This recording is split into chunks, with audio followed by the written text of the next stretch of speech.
One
Amo Radio Samoa.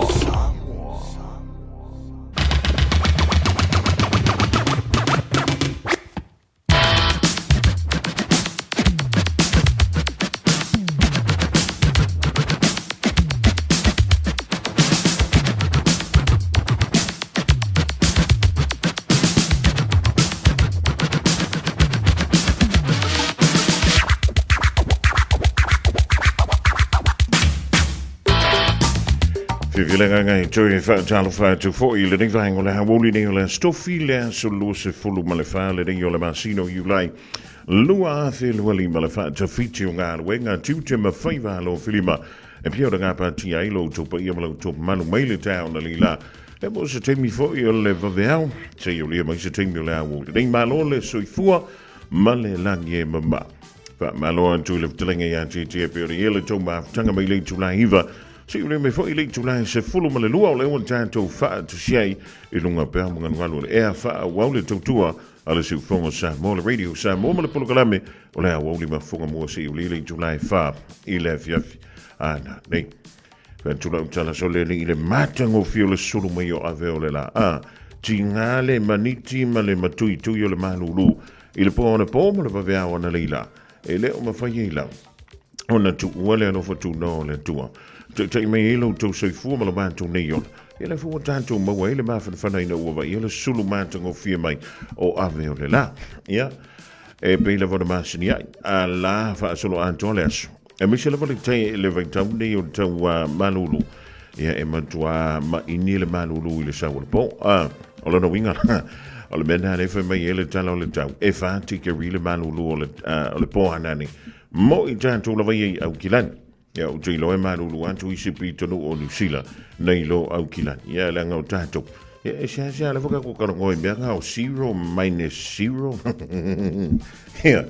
ya e uila ya vi ile no fole tu o tātou toi whailo a whio I inisio a inga wo mai masani o a whia le malanga le mrimu le onti le ringwai tau pa I antulo na au wha mawhanwhana I loto ma nganga ina ia mawana mawhanwhana I le ringwai tau ei amu fu ye what o ileli o lo fi pe lo no fi ngalo wai ele se fa ilo confisili ele tulanga fo e pe o ya ele timpi tutula ye ilo ma fa pe mai le to ina ya o lo fa mai lo wa tali o lo fa mai lo wa fine le sa e fi lo fi ngalo lo la ya le le Jalavan tu o na pa ya le tua o lo fa le malu so se fanta fa to ngala tono Nusila va pe fo I so sento o la langiolo ma to me le riva en ola ma ole so I fu ma le langi ma e o tulanta foi e ta pena a wale o fo la il fa un ole nei fu ya so ma le tele o nga wenga e pe o fi time tunga ya la o to senga le au sa le vi ma le on sai ma lo foi e le fa longo tinga e wai o ma to ye le fa tu langa la vole temi o le temi ale da ya o le fenga wenga pa ya le tua sa wala wala au pe po va veao po le alto e ngate ya fa te o le dai tali bai lava ile to vala wina e le ngate le fa tala fa tu ai pa nga masani le tanto wala leo to mama tida ma tua o lo va pele o tu I mai le muli papanga ma fu to mai tono mau te malawa e tonu fo ro fanga lo to si lo to so fu ma lo ina ya wa fa ilangi le tulinga si a se to mai ya vai pua e na paulo tanga tai masa ni na fai mai e fai malu to tonu no fanga ia le e to si ai le so fu ma lo ina to mama tida ma tua ya e ya la nga wa ku yo fa ve si ai nei tine to si ma ia o ya u te lo fo o la sa ma wai lo na fia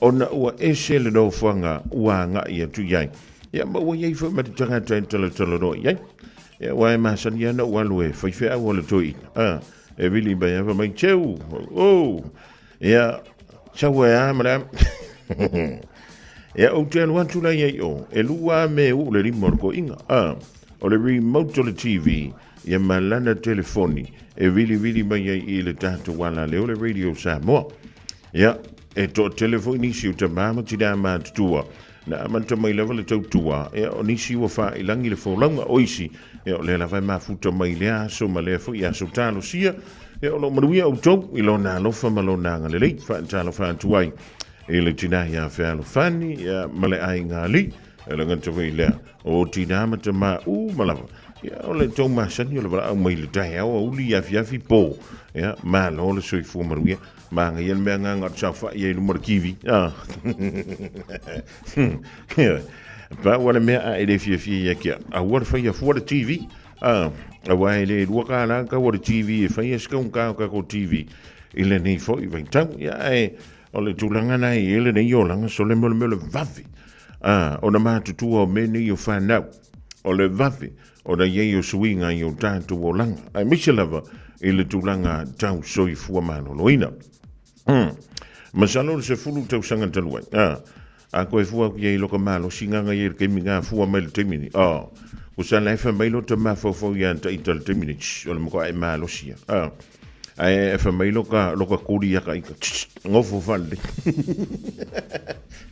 e ala fa mai loka kapu vai ka ika fa iki ke ana ku lu ngor fa skip fa mai loka kapu lima au ke so nga ka upe nga il pourga e o le tulanga na le wi tanto le vai temini de ya ai o so fu mano no ino tanga tala valanto o nai yo o nai yo lima lo so fu mano no ina o lo tonu no foi fa fomo fa la i du mo ma to fa ai ma sa mo le ka male ma ke kwa sa ka malo fa ma maro na pe o sa fu la ka mo pa po sa fa me san kala ya o ka ya orni ya o ka maro ripa o ngai ke o la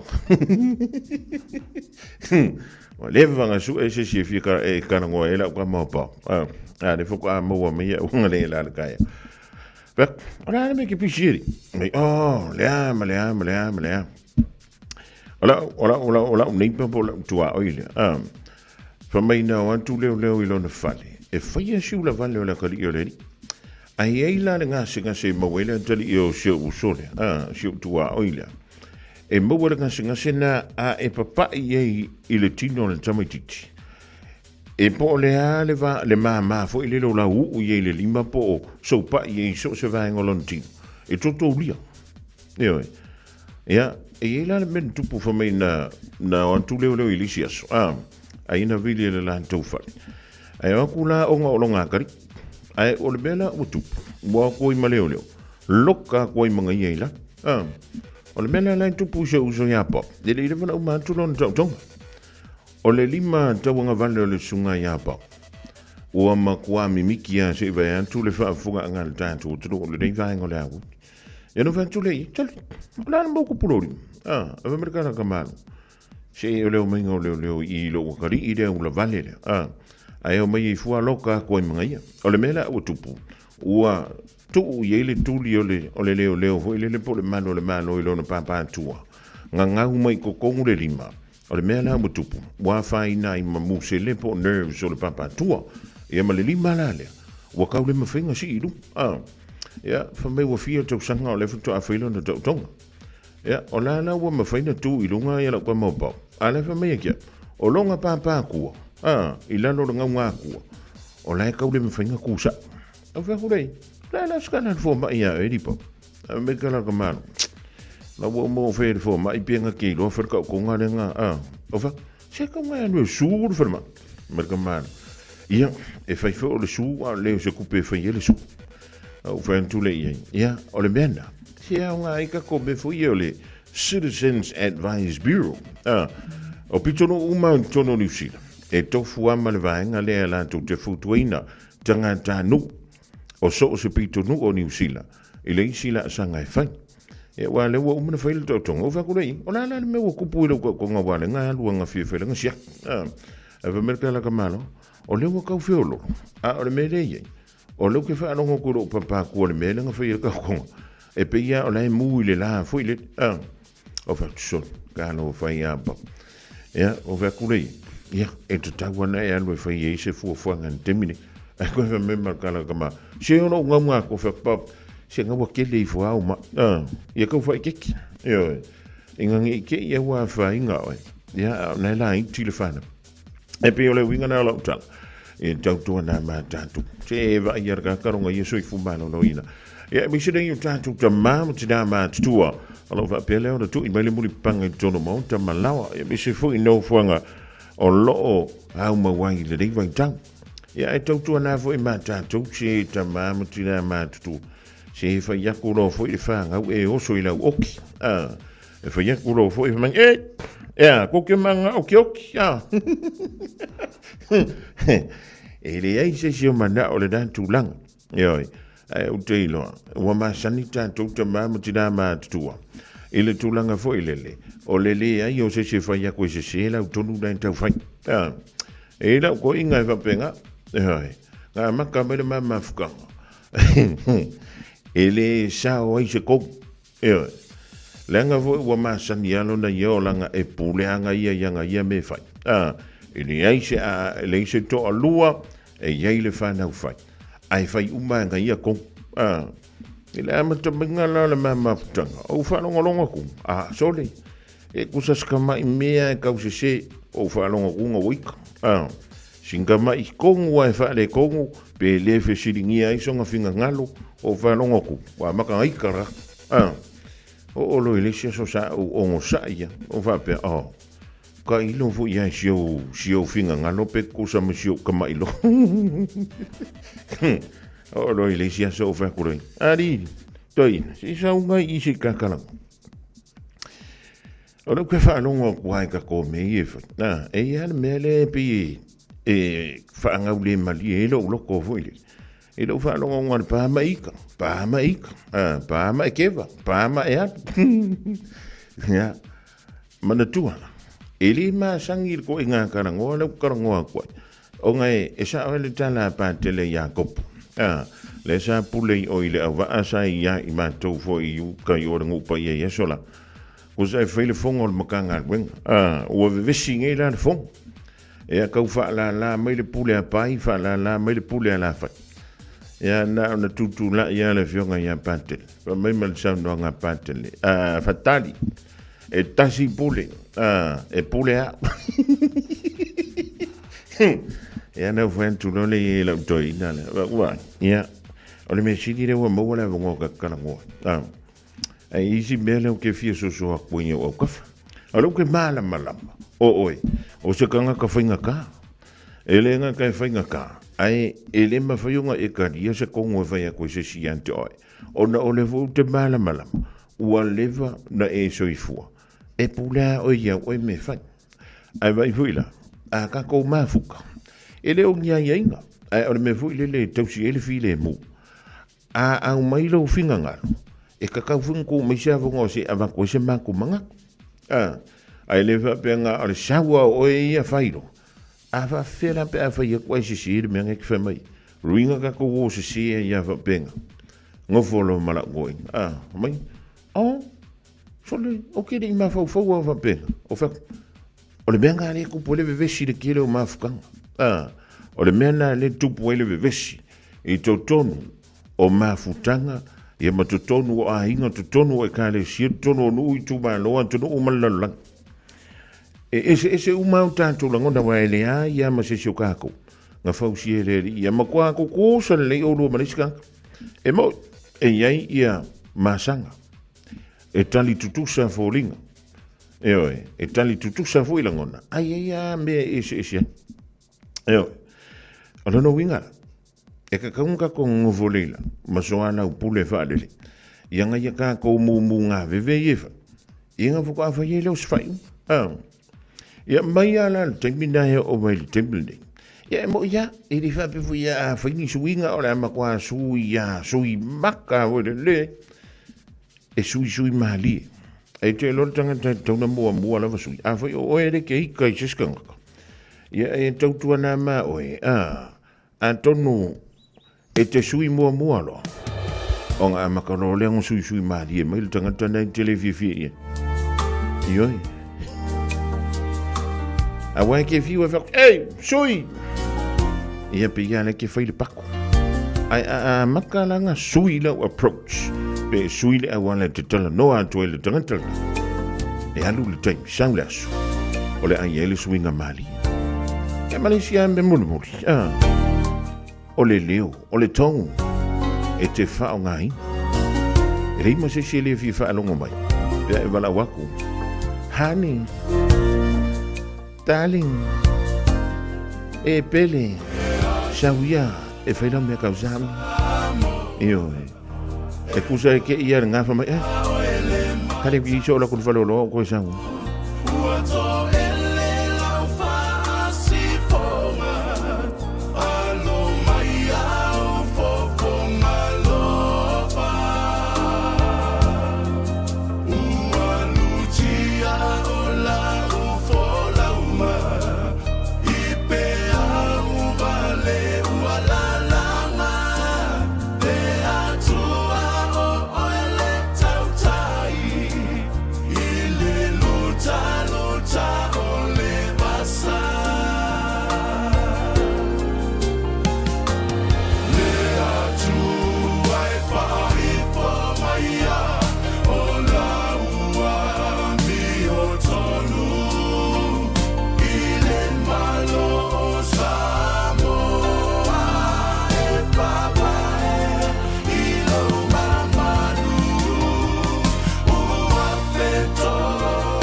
Matau te whaia ni fo aroi le aso lava e te whio mai ai i le Shine Dental, ai e inga whapitoa. Matau te salia le Afterpay, Zip, Q Cards, whapea Wins Quotes i le Shine Dental. E whaia fua whatalanoanga ma le ACC i le Shine Dental. Le aise tongi mo whanau i le bao le se furulua i le se furuwalu tusanga i le Shine Dental. Talanoa mai le tongi ina le whainga o nifo i whaunga ai le Zip, Smile Now, Pay Later. Le aise tului i le Shine Dental. A whio mai le 575 Great South Road, Manukau pe wala aule lua fitu ono fafa. Lua fitu ono fafa mo le Shine Dental.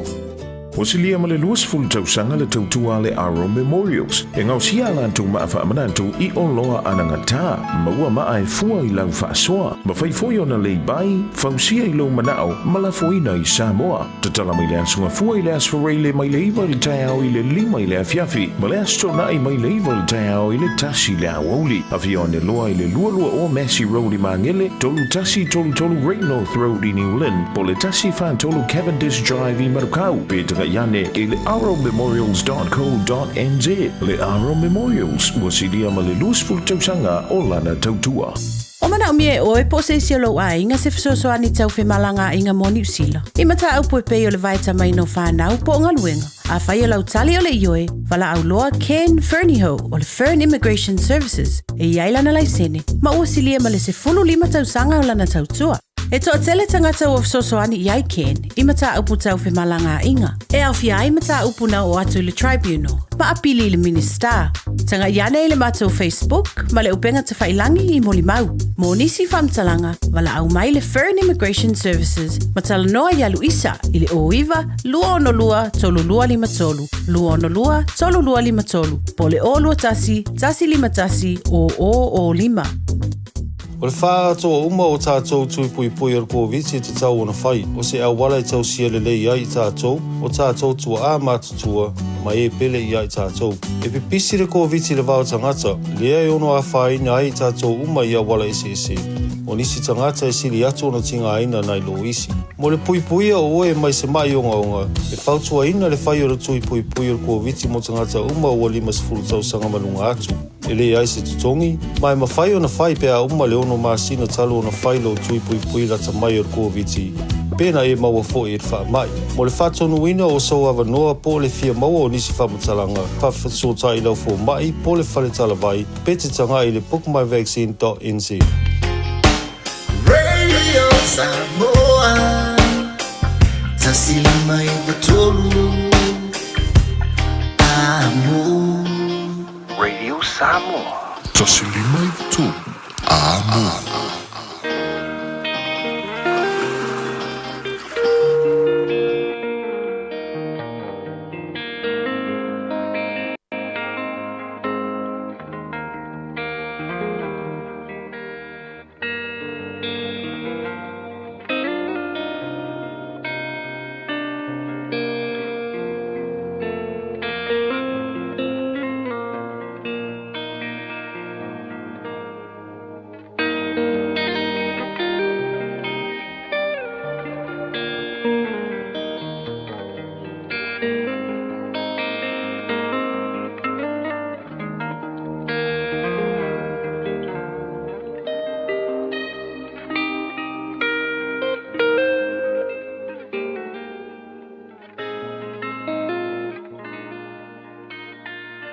Lui tau, mō le aso. O le whaamālolo ina o le tangata pipili. The healing of the crippled man. Ngā luenga o le mata upu e tolu, o le whai upu e 5, whaangata mai i le whai upu e 1.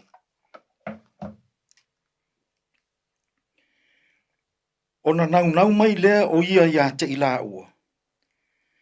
Whai e maua se mea mai a te ila ua. A ua whai atu pēteru. E le aisa u a rio po o sa u auro. A o le mea ua ia te au. O te avatu lea ia te oe. O le suafa o Yesu ke riso o le Nasareta. O te whai atu ai. I nā savali ia. O le whaamālolo ina o le tangata pipili. The healing of the crippled man. o se tala lau I loa I le tusi pa ia. Le wha malolo ina e Peteru o le tangata pipili I le whai totoa o le malu malu. Whai mai le tala luka. Ua o Peteru mai Ioane I le malu malu I le teimi tonu o tatano pe o le tūlae tolu I le au auli. A o le teimi fo I lea. E iai le a inga e iai le tasi tama. Na whanau mai a o pipili. O le ngā luenga la lea le a inga lea e whai I aso uma. I teimi e o aita ngata I le malu malu e tatalo. E mo moli I ai le tangata pipili lea. E wha nofo I le whai totoa. E le ina ia wha malo lo ina oia. A o lana ngā luenga e whai I le whai totoa o le malu malu. O le aisi lea I tangata e o atu e tāpuai, ma tangata e o atu e vivii, ma talo talo I le atua soifua. Ua aisi le pipili lea ina ua sāvali atu Peteru ma Ioane. Ua aisi I a Peteru, mo se tupe, se auro po se a rio. Ai whai mai le tala Peteru I le tama pipili. E le se auro o ia te au. E le ai foi se a rio ia te au. Tasi le mea o lo ia te au, o te fia avatu mo oe. Na o le suafa o Yesu ke riso le Nazareta, o te whai atu ai ia te oe. I nā tū ia I lunga. Masavali. Whai mai le tala le tusitala. Ua a apa atu Peteru I le 5 matau o le tamapipiri. Ua wha atu I lunga. Ua tu I lunga. Ua wha loa loa vae, wha loa loa 5, ua oso oso le pipili, ua na langona, ua na maua le malosi. Ua oso oso, ua tu I lunga, ua savali solo. Ma le isi mea mana ia na tupu le tama pipili. Ua vivi I le atua. Whatoa vivi ia lea o lea tangata I le atua, ua ola na ngāruenga. E whanofo I le whaitotoa. E aisi pe a o mai tangata e tāpuai ma vivi I le atua. E lua mea tā ua o te fiatala noa iai mai le tala le nei. O le mea mua. O le whao ngā se ina e a inga Samoa. O tangata e iai o lātou mana onga whaapitoa. O le masina o Januari le tausanga le nei, na o malanga I Samoa I le maliu. O te fōi mai fafo le whale tupe. Ai sau le tamaititi e mutu le 5. Whai maila na tala ia te au, tamā. Au mai sau tupe se I o ai ai. O whai atu loa le tamaititi. Sau tā o le whare ainga e wha atau sau mea ai. Ai whai mai le tala le tama ia te au, le ai. Au mai se tupe. Wa ai foi o lo tinala e tu mai le si tu. Samoa. O le isi le nei whaafita uli. Wa sawa I lo tātou atuno. Sawa I a inga Samoa I New Zealand. O le whao ngā se ina, o nai o tātou whanau, o nai o tātou tua a, o nai o tātou a inga mamai. E iai mana o ngā whaapitoa, e sa ili ai a tātou tupe, ma sa ili ai a tātou mea ai, ma sa ili ai mea tātou te mana na o ai. E le o le fina ngalo lea, o le atua. I nai tangata e iai mana o ngā whaapitoa. Samoa, aua tātou te whao ngā ina tangata mamai. E sa ili ai o tātou mana o ngā whaloloto. I tupe mea ai ma lava. O tangata iei mana o ngā whaapitoa. O tangata i e tatau o na tātou walo lofa i ai. O tangata e tatau o na whailelei. O tangata e iei mana o ngā whaapitoa. ia tātou wālolofa i ai. Lua, whai mai le tala Peteru. Le se a rio, le se aulo. Tasia le mea le au te nofo mau. O le mea le leile mo oe. Na o le suafa o Yesu, te riso le Nasareta. O te whai atu ai i a te oe. I nā tū ia i runga. Sa vali. Samoa. Ua mativa lau whai ngā mālo i le suafa o le atua. Ua mativa a inga i le suafa o le atua. Ua mativa nuu le suafa o le atua. I le nei fo iaso. Ia tātou fe au mangaluenga. Pau lea o le suafa. E le lei ai o tātou waso. Pau lea o le suafa. E manuia ai a tātou fe au ma tātou ngaluenga. O nei aso. O isi tangata. Ua whai mātua isi suafa matai. Ua whai mātua i ngoa o nuu. Ua whai mātua i ngoa o whaala potopotonga. Ua whai mātua i ngoa o vaenga wha upu whai. Ai whai maia Peteru. Nā o le suafa o Yesu ke riso le Nasareta. Paule o le mea olo o iatea. Samoa. O le suafa pito i siri leo na malosi. O le suafa pito i siri leo na lelei. Awa o le suafa. Tātou te ola ai. I le nei fo iaso. Aia. Pe asi o tātou wālo lofa ia. I nai tangata e iaimana o ngā whaapitoa. So ia tātou te whaau ngā se seina. Aia. Pe a e sei. Pale tasi ia. I le suafa o Yesu ke riso le Nasareta. Le alo le atua soifua. E manu ia ai lo waso. Tātou te tālo. Le atua mamanae. Le atua alofa muti vale umalava. Ua ala usu fo'i lo watunuu i fe'au mga aluenga o whaiva alofi lima o le ne yaso. Lilingi maya au whaamanuianga i alii matama itai o le ofisa nei le au whaasalalau i le leiti o ma le televisi. Le atuai. A o maia i mātou. So ia mātou te whaau ngā se seina, nai a mātou whanau, nai o mātou a inga e iai mana o ngā whapitoa, e sa ili ai o mātou manao whaaloloto.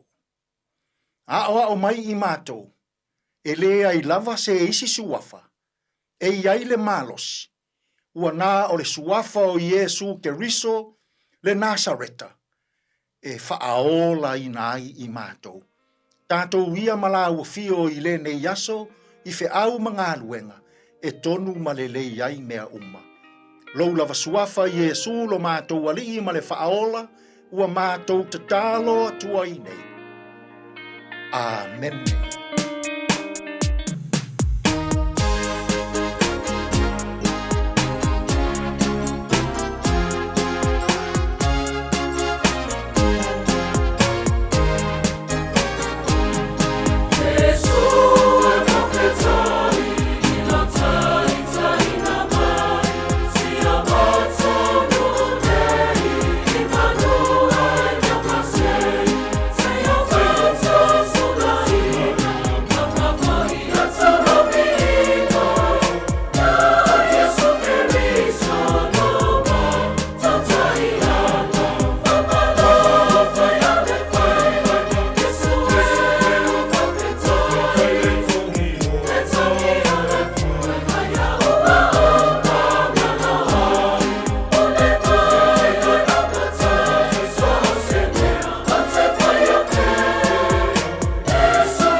In this update, the government's throwing out the requirement for removable batteries and vapes.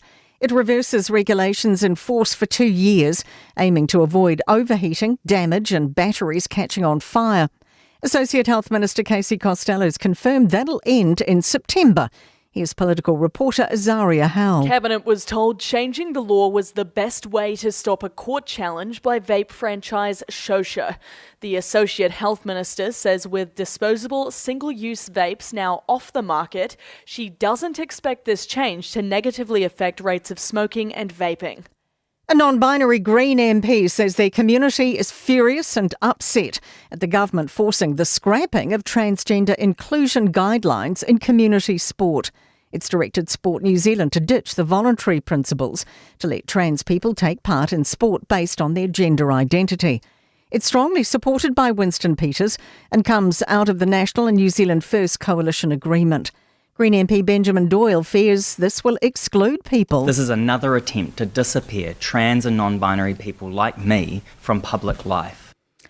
Oxfam is taking governments around the world to task for failing to stop starvation in Gaza from Israel denying aid to Palestinians. Oxfam policy lead Bushra Khalidi spoke to the Washington Post. This is the atrocity of our generation. This is what history will remember, that while food and medicine sat in trucks miles away in warehouses, the world chose politics over people. Positive signs for big city mayors with some wins in approval ratings. The latest Taxpayers Union Courier poll shows Christchurch's Phil Major's net popularity surged from 0 to 19 points this quarter. Auckland's Wayne Brown held steady at 16. The Taxpayers Union's James Ross says Brown's managed to keep the region's rates low relative to other councils across the country. And that's news. In sport, Hockey New Zealand say not entering the Black Sticks men in the Global Pro League is about being smart with the limited money they have to spend. The team qualified for the top-tier competition by winning the Nations Cup last month. Acting Chief Executive Ken Maplesden says not taking up the spot is not only about their financial reality. Also, it's about, what's right for our program and how we put together a program to do really well at the pinnacle events that we're targeting, being the 2026 World Cup and the Olympics in 2028. For us at this point in time, we think, with the resources we've got, we need to go a different path. Rumours that Formula One defending champion Max Verstappen might be lured from Red Bull to Mercedes by team principal Toto Wolff appear to have driven down a cul-de-sac. That's sport. 24 hours a day, 7 days a week. Radio Samoa streaming live on www.radiosamoa.co.nz.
sasa le tonga fai o le sapelu lava o sia upeni ma sia upea tau ato ato le ie la sa o iuta e tu sia o le lafo le ie la sa o iuta e tu sia o le lafo.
Tau le fetaui I le fufusi o si o uofu ae Ae le ai oni o se wae Si o umiti a futau le ofi O sili ai o na oti Si o umiti a futau le ofi O sili ai o na oti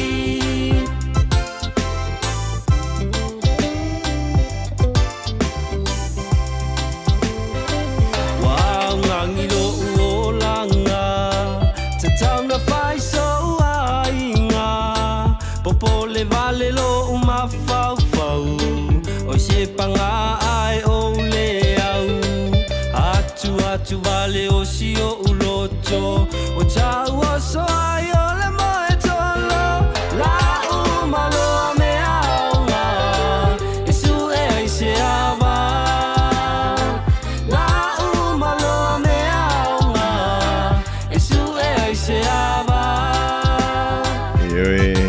Ia tonua mapu si tui ina masilo matua I Samoa le wei sau ni New Zealand po inai Australia po se si entru I le anu o la o ana siti ipu ia tulanga uma whapenga e le tanto whatalanga Stevie leo toi mao e fito I tonu lea I le tulanga fo e peri e le ati la enga o tau a pisinisi tonu au kilani e le mwhaiona e le tauna imsia Ya mastasi fo tamali I le tanto tru nasa e whafunga I tala I vei whanua tala I tala ngala ngana peritani o le rea stofi o le waiva mala whabiru tau te ai le tasi toi fo I loa I lau ngā ruenga wa amuna moni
Sa e mauna fulu o tauli e umi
done, my baby. Look what you done to my heart.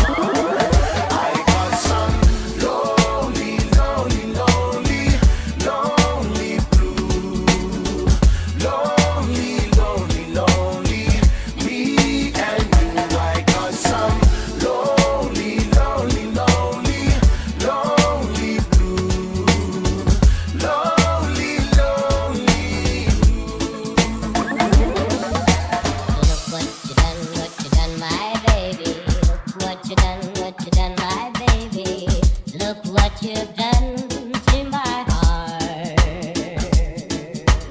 We made a date, you said maybe, then you walked away with another baby. Now look what you've done to my heart. I got some lonely, lonely, lonely, lonely blues. Lonely, lonely, lonely, lonely blues. I got some lonely, lonely, lonely, lonely blues.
The Radio Samoa.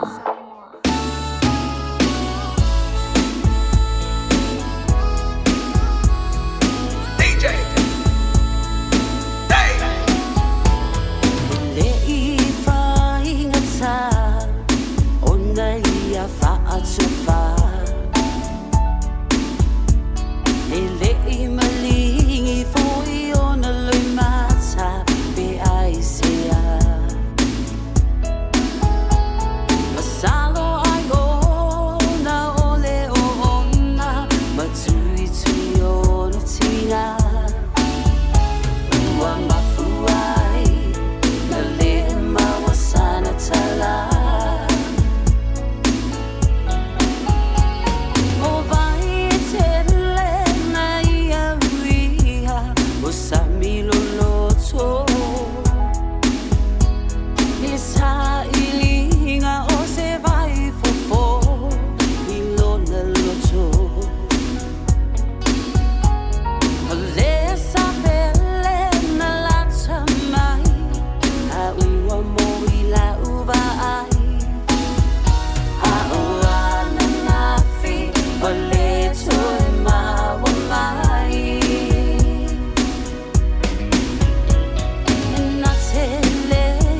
Ramadan Kareem, DJ Dave, Tashi o whantunga tuai ala tanti ala ben. Le di vai ngola, woli ina walusul miru te ute neli tulai, Tashi whamarunu atu. Ya o le pa mai le tato wa whantanua nganai le di yau li le pe o na uta. Ua, e whatala whantui loa ya lewa sami to live before i junior moli. Mai le masale imo. Before ia le tina ia le awa utomuli ma le ainga le ma utomuli ai kala stete. Le ring team yo laso. Ma tau tia fu isa tasi nei yo ngai yo inga leo. O le sa mawai ia leo antu le lus fulu kilo. Lua se fulu ma le kilo. Lua se fulu ma le kilo. Lua se fulu kilo. O le fuala awa sain o le myth. O le na fai mai. Na mawai to tonu o me tau o pepa lau tea o le green tea. Na mawale i le malewa lele e au kilani. So le maka au kia. Whamai e tonu sulmane ono tau sanga. O se tasi o tangata.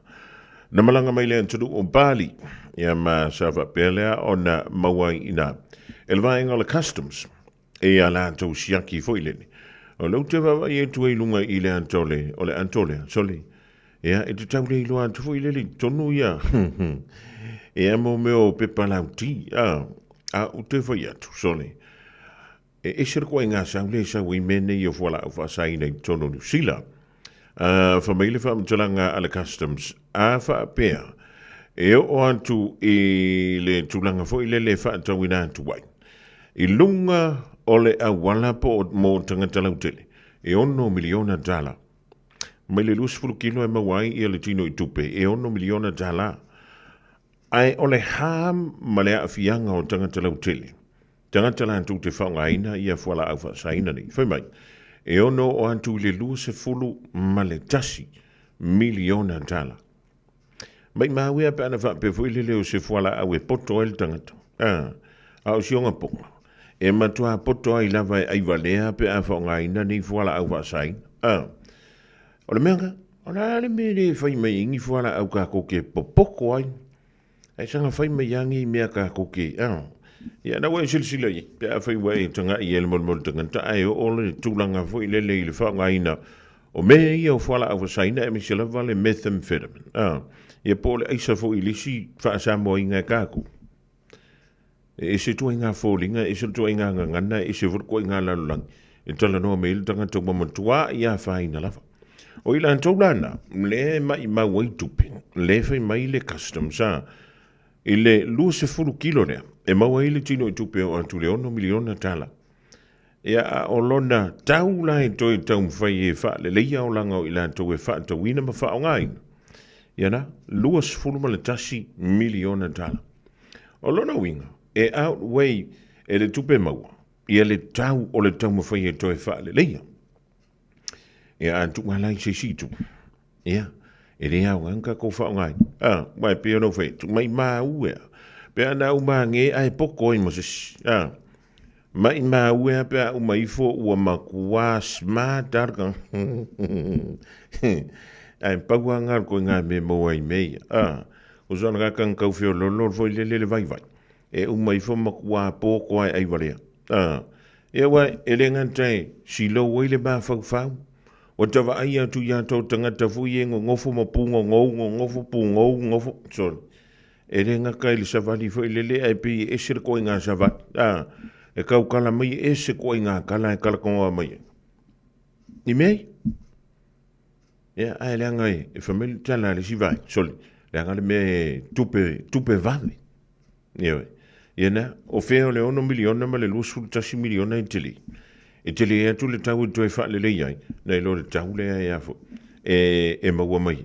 Ia ma polo fiti e na o ni nai tangata. Ai ringi kupe le rei a kupe. Ia, renga.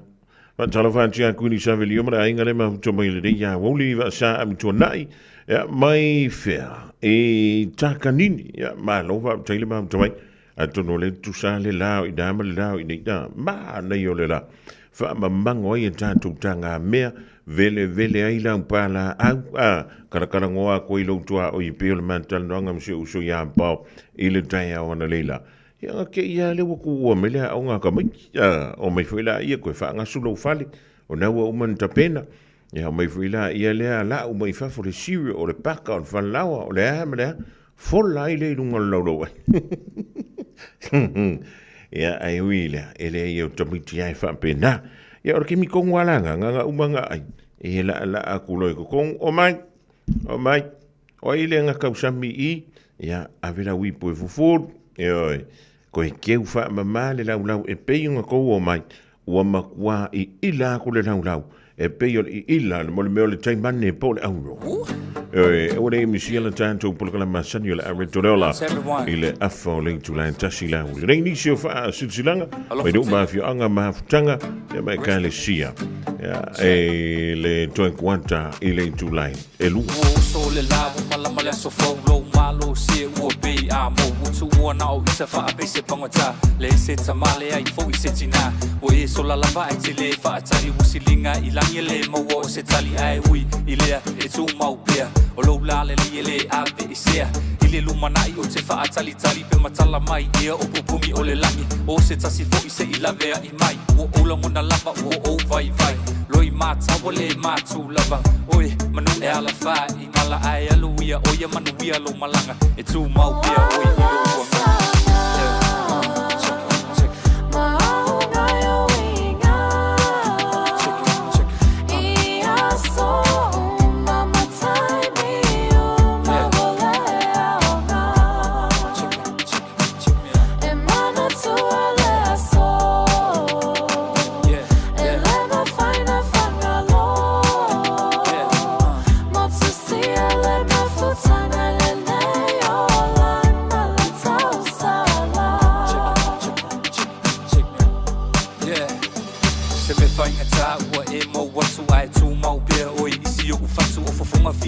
male tau sa afia o so malava ele suia sau se aso toi filo ai o o le na ai o mana o ngasai ai mo ele lumanai o o fusia fa atasi lo o lo fa o le mafai mai ma o be ana e o la mai lo fa mo nga mo oi ile fa ava vau pangale o le tau lau loi mata o le matu lava oi manu e ala fa i mala ai aluia o ia manu ia la malanga e tu mo be oi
Supermarida o CJ Matasi le rifang o le wole mele pese ua o misia o e madatua i la tua fa i langi le fulanga e mai le nei la no langi e tu mui fi tama whainga ta e le ua tu le programa le aritole ola i le tantou tala lata mai lava le maua mai i le whaasalalonga sa vapele ona fongaina e le fionga i le sui pa le mia o le malo tausi le fionga ia tuala te vanga Iosefo Bonifacio Stemi e le i mabawan tu molo si le fia. Pa mei o le asus fulbole fitu le masino a perila lua fin walima sa vapele ona faala wilo ai ia le pepesi e le whaama i o le dengue fever po le fever leo pona iwi tutonu o lo tato o tono i Samoa. Mai le masino Januari e o ia Iulai ia so lua se fulu o le tausanga nei. Ua o antu ia leo whainga o cases e peo le whaamauni i tono Samoa. I le awhi fitu se lau lima se fulu maleono. Ea ma sa whapea lea o na lipo tiatu le whanamai. I le siliantu ma le se lau cases ia po ngase ngase lipo tiatu lea I lea vaiaso ma lea vaiaso. e lua ia i tu ainga vairasi e pe ona iai tutonu o le tātou tro o le DNV1 ma le DENV-2 ia mai afia tele ai ia whanau witi ia mise lava whanau i lalo ifo o le 15 tausanga le mātutua e o mai le so fa mai e to lua whanau witi ua mawai o la soifua i le pepesi ai o le whaamai o le dengue fever i tutonu o le tātou tro o le mea lea o le ua whailo mai ei nei ia ua whaalawi lo foi ia le activation po le whaatiloina leo ngā luenga a le National Emergency Operations Center ina ia ngā le lue whaatasi ei mata ngā luenga le malo ia misel mata ngā luenga o le soifo malo lo ina i Samoa a wale pui puinga le tele o le saunga le mu a misel lava le soifo malo lo ina o nai o tātou tangata e le ngata i lea o le whaalawi loa whaalawa i tele ia matoe whaatupulia ia le whaalawi loa whaalawa i tele o le pui puinga o nai o tātou tangata i Samoa mai lea awhiai le ngāsangase lea o le dengue fever. Tolu o lea o le a wha malo si ai. Ia le pola kalame, ma le wha tinonga, o le wha maina leo ta wha mauta ma ta wha lawa, ai meise no fuanga whaitele i Samoa, ina ia tafi ese ai, ia no fuanga o loo wha whailele ai, ia manuia e pe o ni eile namu, manisio ini seti e ono a whaida ai le soifua malo loino tangata. O la matanga luenga o tina ma tai community ma social development o la whapele o ngā lue whaatasi ia manisi o i tu malo i tu tonu o le tātu o taro. O lo i ema le fufuanga i Samoa o le whapele o le tāpunia o ngā uma i tu tonu o Samoa e a fua maile le a songa fua le vea so a saua so lusful ma le val o le masina o Iulai se ia o liele as whareile a so mua o le masina o Aukuso. Ua whaia lea ona o le pui puinga lava o alo matama whanau o le tātu o taro. O le isi vaenga tāua e pei ona tāua mai i le saundoanga lea a le fionga le sui pā le mi o le tātu malo i Samoa. O lo mo mi ai ia le toto. Ia e mo mi ai i lātu weo fui nātu ia o lātu toto fui lele. Ia e tui o i le nofanga o lo mo mi ai ia toto a wā lava ia tonga fitinga o ngā se ngaso i lātou o le mo mi ai ia toto o i tu ainga e se tono le tātou o tru i Samoa. Ia o le tūlanga nai pe o le iai. Ia mai o lo o wha malo sia mai se lapta inga mo tangata lau tele ina ia tau mawhai. E wha mamaina ia no fuanga uma e ono wha whailele ai le manu lea o le namu. Ia, ona o le mai tawantu fo i lele o lo fito i tonu. Ia mai pe ia man te lele tūlanga o le awhiai o whana witi. O tele o mautino i ai waile i se whaamtalanga o lo sawe i e ono tau whiai. Ia whaala wiloa a vaenga whai e pe ona whaanga solo. E le nganta i le neiva ia solo mon tele i sala whai. Ia o le mai tawantu o lo iai ia fuafuanga foi. A vaenga whai lo tātu o turu o au tāpena i le pālota i le whai unga o le masi le fau. O le awhapele on tali wantu i tū mua po o le montu o polo i le rawa i sa fau le tāpuni ia o ngā le whanau. Ia, o se tasi nā whaamtalanga i le nekvaenga o le awori o manatu le tātou polokalame e se lona tāua. Ia, a whai o lente fuafua e te malanga i Samoa. Ia, o le si nā vaenga e misi lava ta mamati nā mātua e mana ia tātou whana witi. A to tongi le pāse se i lunga o le afo. I lunga o le pole ala wale ba le te malanga i. E iei ma le vaenga o le travel insurance nei o so ma iei lunga. O le fautuanga ia le tātou polokalame tutongi atu ai malau travel insurance. Ioi, e le lei ala tātou mau i mea le lei, ina nei te ua oso se mai ustami titi Samoa, o le nei whainga o fiona toi sa ili me se vaa e vave antu i Samoa, ia e toi au mai ei nei New Zealand. Te leo whai antu a mea o le atu langa o iai, ai e sili le pui puia nei lo le tautonga fitia. Lona winga, o Samoa le te mine i o leo wa whai lo mai, ia o te lele a whaina o whana witi, ia o nao le wha mai. Ole, dengue fever po le fever leo pōna hivi. Morisi whaamtalanga, anga isa wa o ia te whaitau iai, e lunga o le Facebook, ya ale malo Samoa o le dai ai le autalaina o le tulangana pe o saunoina e le fionga i le suipa le mio le tantu malo tausi Samoa le fionga ia tuala te vanga Iosefo Poni Fasio. Toi lusful 5 minuti ona tale o le tula e lua. O te mana o ia whaafaingo fiefe malanga inga, o le ala lea o lo palota. O te mana o e saunga le mula ua inga i lo mātou pitunu, o le ala lea o lo palota. O te mana o i se si o manga le lei, o le ala lea o lo palota. Mātou te mana nao ia iaise leo o le mātou pitunu, o le ala lea o le mātou palota. O te mana e whaonga te taua o reits i mea talawhia ngai. O le ala leo lo palota. E te mana o i ne mea sini ona lelei mō Aukilani. Ia mautino e te palota le palota mō pitonu o Aukilani. Mō nisi whamtalanga tanga iane i le voteauckland.co.nz. O le whātoa uma o tātou tui pui pui ar kōwiti te tau ona whai. O se au wala i tau sia lelei ai tātou. O tātou tua a mātutua mai e pele i ai tātou. E pipisi le kōwiti le vau tangata. Lea e ono a whaina ai tātou uma i a wala ese. O nisi tangata e siri atu ona tinga aina nai lo isi. Mo le pui pui o oe mai se mai onga. E whautua ina le whai o le tui pui pui ar kōwiti mo tangata uma o 5 tau sanga malunga atu. E le ai se tutongi, mai ma whai o na whai pea uma le ono māsina talo o na whai lo tui pui pui lata mai ar kōwiti. Pena e maua fo e wha mai. Mo le whatonu ina o sau awa noa po le fia maua o nisi whamatalanga. Pawhasotai lau fo mai po le whale talawai. Pete tanga i le bookmyvaccine.nz. Oceania Career Academy, Sauni! Kako hoa, kaule kaua! He whai ana whai! Wāte lumaga i maguia! A whaia sa ili se la asanga fau moe, a waloa e teno whai. O le OCA e au tauina ai o e imtata e sese. Maua se nga fau fale, vali fale, palasa, ma le soifua maloloina. O le nei awanoa e anga wa ai tangata no mau masiti seni New Zealand o loo halala i Aukilani. Le sitala nei loa i le OCA i le go.oca.nz/apply po le vili mai i le o Varselau ono lua valo fitu tasi.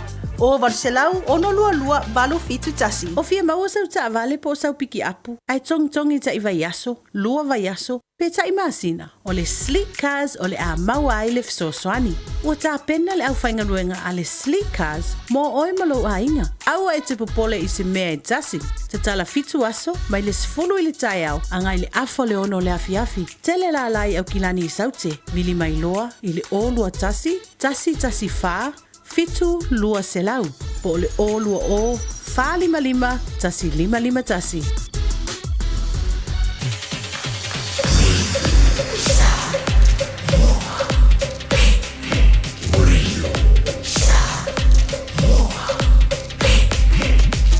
Tasi 52, amo. Bread of life sent down from glory. Many things you were on earth, a holy king, a carpenter, but you are the living word. Say it now. Come on.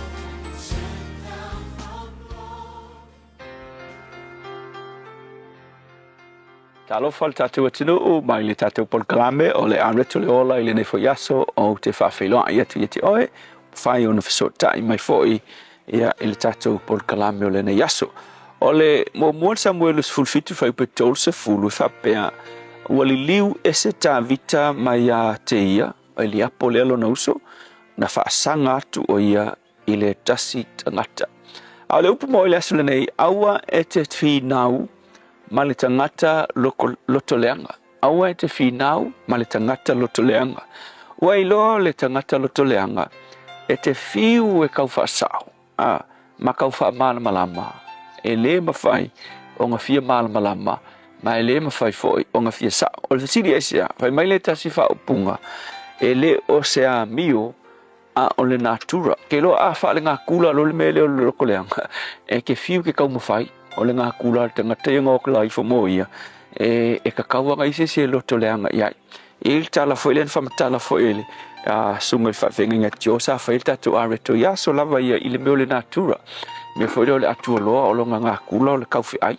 sai mai sai ele tala tamaiti asoi ele atua loa sa laku le mole atua loa ma le lane ia fa mai latu le lane le sipito le vai o le atua loa fia kolosi aru le sipiko le kangi la kolo ia fa ku le langi la me tangi mai la kolo se o ke fia aru pikola o ya sia kula vai ngala pikola ele fengo walu le vai ia fa mai lo le langi ia fa ngo so ngi ke o ya ke pa mo ke fe ki we kango u fa mai me ala kolo ai le ai yo ke kingo ko ke le ungo ila ula u fu o le ke sa ke so ia fa mai sa lo langi ia mai yo so mai yo so la kolo ko le langi alu lo le langi a le spiko mai ngala kala o le spiko vai mai ngala lo ala kolo mo punga i o piko le ia mai nganga kanga ko le kolo ma le kolo langi ai punga yo mai kangi lo ma le langi o lo e ongal me kangi langi mai so le o mai maulo o lo fa ke o ele i o pe ke fa ma o ngi ngi kango u mai ko ku la kolo vala au me la kolo il au vai langi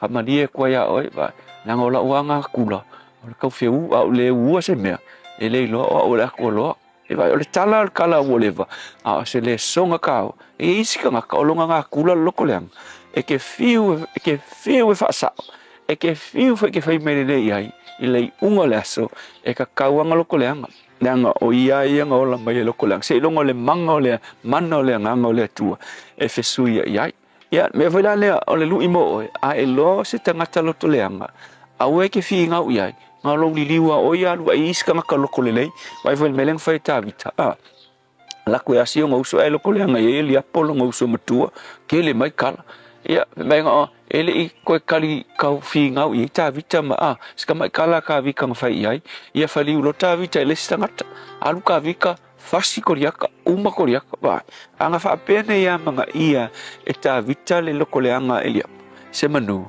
ele kupule bangu malo ya Israelu ile aso mo o fa ile le yaso a fa ingi mele le yo e como fai ma e anga e fai ele asa male au loto leanga so lu ila mo o ile aso ngai aua e ke fi ngau mal tangata loto leanga alua o fai mele le nga aua e ke manga ia aua e polokai o pe a e fi nau male tangata loto leanga so le upun nga mo o nge yaso o ingi ngai tangata fa pe nga fe ngai mo o au e ke ku wai a fa sanga o inis tangata ke le fo is tangata loto le e ka pe ngai le tua ia efeso soangi ia oi le tua fa fitai lava te awa o ma tou i nei tala ma me moni na tutu ina ia so soani le olanga ma tu te ola ia so uma so soani inisio fe ngai ma tele onisio lo teleanga i melelei o fai ina ia tu fa sanga pe iluma ai le ole alu le taimi ka fa sanga ia le ratou fa tai so amen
Tolo ba na ve misilu ki su amala pese ile au loto le anga yo o le upu na o fa longa tuai nei.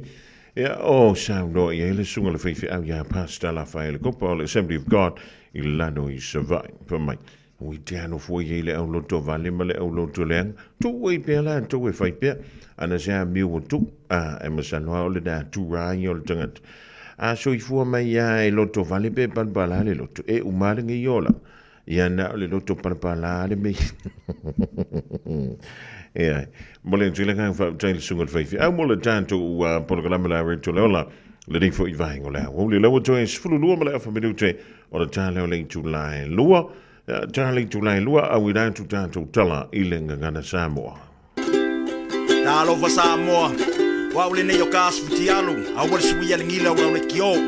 Ai eva mai ina se fulu lima iva kolu. Amo Radio Samoa. Vevela e vevela ile awa manu le po o winga na le tawe pe o moli mo winga tono au kila di nei Lisio tanto fa linga ma fa se langa le tono mai lo official Radio Samoa mo lo si la fia il nei fo ya su tofi o le aso lo se fulu mo le fa o le ringa sino you line lo a fe lo lima pe ona tanto via Tumo atu le vau filifili ma le tusi o le songa a winga lo solo minga o le tusi o le songa Watasi ma saulo minga o le vau filifili e ma wai fa lo penga o Samoa i se sifo tutuila ma marua o nisi o tala tu o Samoa wala nga upu o le matafa yo le matai i le whainga o wha le walave pe o whai po i ponga ma liu leo si o singa o ainga fe si le whainga o Paulo o si i wha alo alo wha langingo e kalesia ma le tele o le ngangana o wha alo longa e na le fitu se folu tala le tau na le official Radio Samoa le tolu pa tolu ona Hobel Avenue Marukau e maua tu wai saulo minga modisi fam talanga wala mai le lua o no lua tasi lima i tolu lua o no lua tasi lima i tolu i taimi whainga wenga whai e nei te wala mai wa mana wala whainga wenga ia o sei mai wala mai le aso so tuai a e le rei i lunga o le afo o penga tafa i langi Ta ilano le Shop Radio Samoa, shopradiosamoa.co.nz, shopradiosamoa.co.nz. Ja, on de feit mai hele o lau oka, mo so tusi o le vau filfili, ja po so tusi o le songa fa fritai.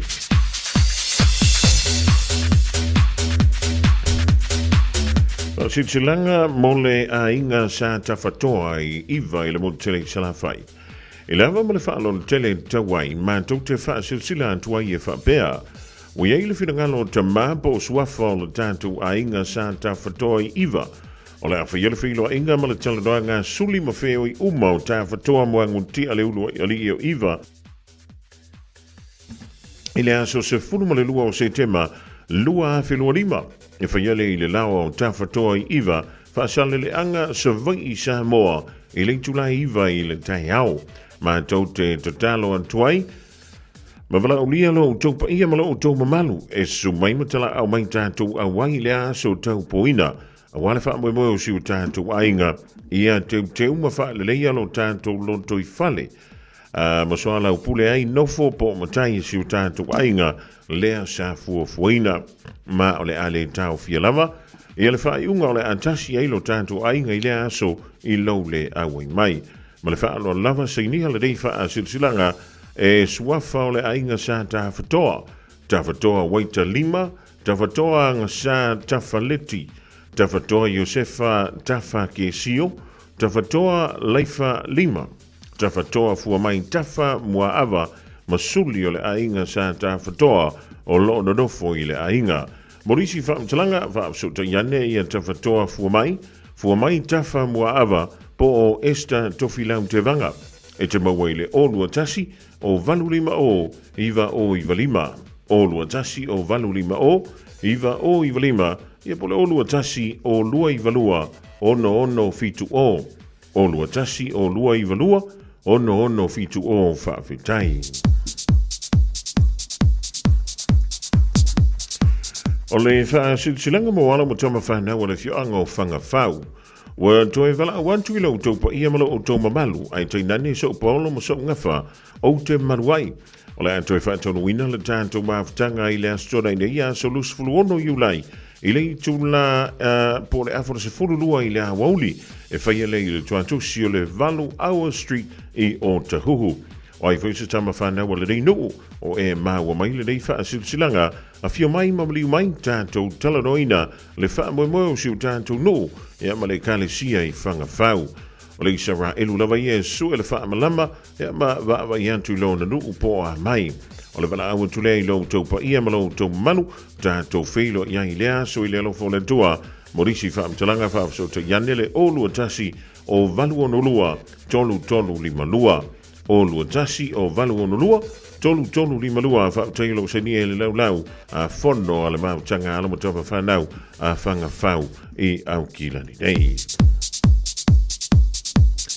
O le isi o tātou wha silanga o le mau tanga alamo topa whanau a le fio ango a maile i ali banta. Fa tulu wantu lau fa funga anga Samoa. O le ring fa silanga e fa tonu lea i le maafutanga alamo tama whanau. O li Paolo fo i maringa fa manu i le dei nuo a maile i ali panta. E fa marato tuaile tātou fa moe e fa yele le stona i nei. A so luas fulu maleono o le masina nei o iulai lua whelurima. Fa yele i li tulai se fulu lua i le awoli i le no whanga o le Kelston Community Hall. Tālo sanga tuai malanganga maa walalo. I le mamano le tātou mafutanga e a fio mai, tātou te mafuta whaatasi i le aso. O le awhaia i mala tātou whonotanga, mana tua mai sau tai mama. Morisi whaamtalanga, whaamsota iane i le olua tasi, lua whali mawha, ono hono lua. Olua tasi, lua whali mawha, ono lua whaamtai lo senia, e le ofisa a le mafutanga, a lomatama whanau nā le fio anga a maile i ali panta.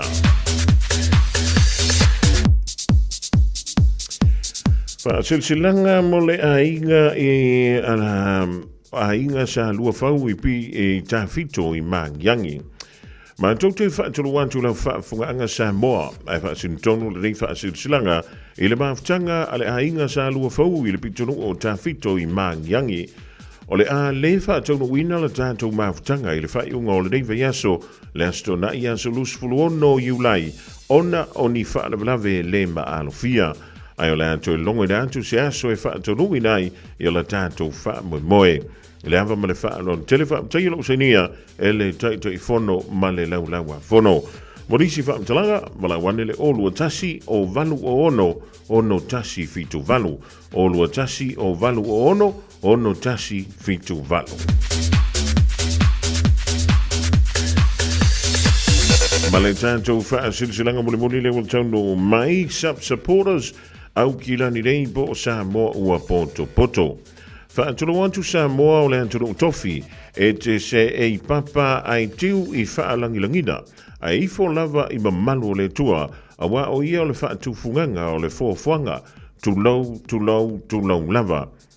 Ai whaasisilantu le pa ia ma le mamalu o le maafutanga a le Samoa ua poto o le awhaia le tātou fono i le mautou Samoa i mangele i le aso sa nei aso luas fulufitu i ulai i le tulai whai le fiafi pe atu ua sauninga o le sapati e mawai fo e ma le tātou mi tiafu i lea o lea ua mai o na tā pena i se tau o fie.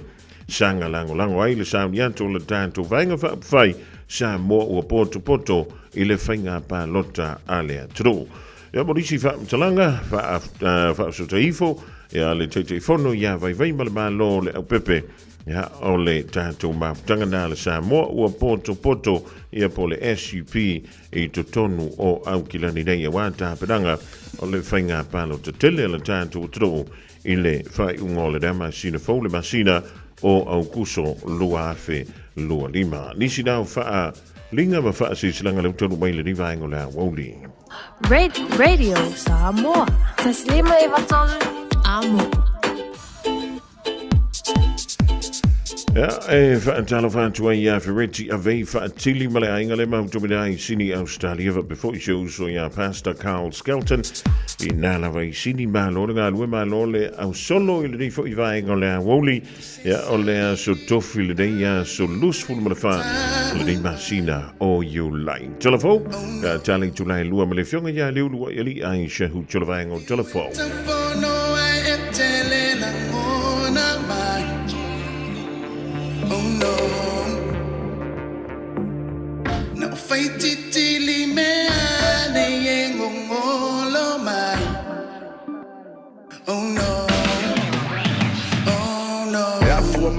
me sa o falongo ai e afua mai fo I mango le pule la o ai ai afua me o le bele me na o momo o ai e pe ofisanga o le savili ma mea e tutupu ai au le alofa na o alofa nei awa ele ai na vases wa tu sali lo la le nei le la au tu tasi pe o le funga arasi wa ma e le matalasi o yo ta o watasi o le wala fo ina lo manongi baby wa ta su ni manu fe ai fo le mili o wa tolo la o mai le pongi sa wa ta u fi e ma fo le ma fala no o fi to fo le matango fi ma salo ai wa ngalo sunga le fai ngo fi wa o wi lo le nei e ai le pelu ma ai e tu fa mata la o le tu mai wala vai o pule o la o bele pete musu awa o le fua te lulu e le to e fua mai le fua te lulu e vale ai lo ulu se savini angi mai ta umai oh no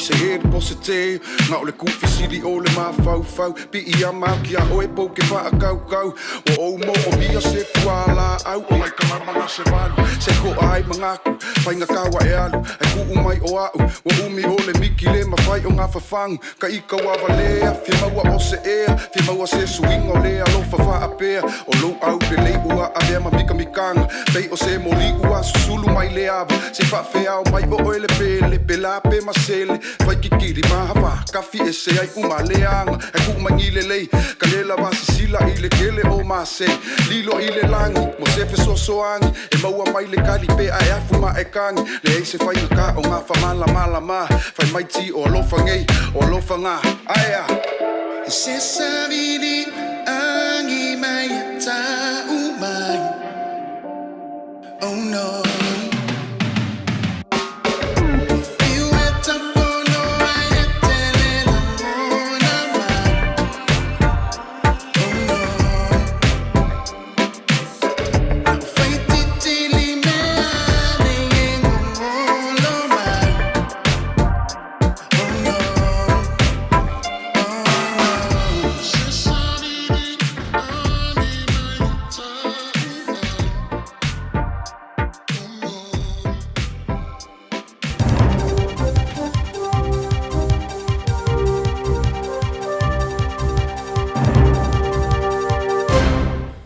Talo fatu o se whaopoponga le nei o tātou tala whau mai lo Radio Samoa. I tala o tomua, o le aswana na fina toi ilo ai le taurusanga a le lii e ngoa ia Raymond Waihia Ratima I lumo le whaamsinonga o lana taurusanga mo sauna awa noi le palola pe tai na te ena el whaamsinonga lana taurusanga. O le lona se fulu ono ai leo o taimi o tu ina atu taurusanga Raymond I le whaamsinonga ai te ena lava. O Raymond Waihia Ratima o loo fale pui nei I lona fasiotia ai o tangata e toa fitu. Mo le silafia o le amta apuna lau walunga I le vaitaimi o le afe I vaselau I vasefulu. E pei o na ia fasiotia ai tangata lona ainga I le tau sangata si iwa iwa lua. O e na maali liu e au fiaila na whanau e toa tolu. E pei o na ta ue reporti mwhamaumonga o lana whanau tamatane. O Piripi, fitu tau sanga le matua. Pani, 5 tau sanga, ma Stacy, 2 tau sanga le matua. O le isi to a whao tangata o le ainga o lona to o lua po o na in-laws. O le li o Philip Ferguson Jr. sfurwhatau sanga lona matua. O le tamaitai o Nicola Ferguson lua sfurtau sanga. Ma e whamaunia sa ia tau aveina se pepe. Pe na maito I le ataimi na awhi ai. O le isi tangata na maliu o le to o lua o le tamaitai o Nicola. Le li o Bevan Tepu lua sfurtasi tau sanga. Ma le la atali I toru tau sanga le matua.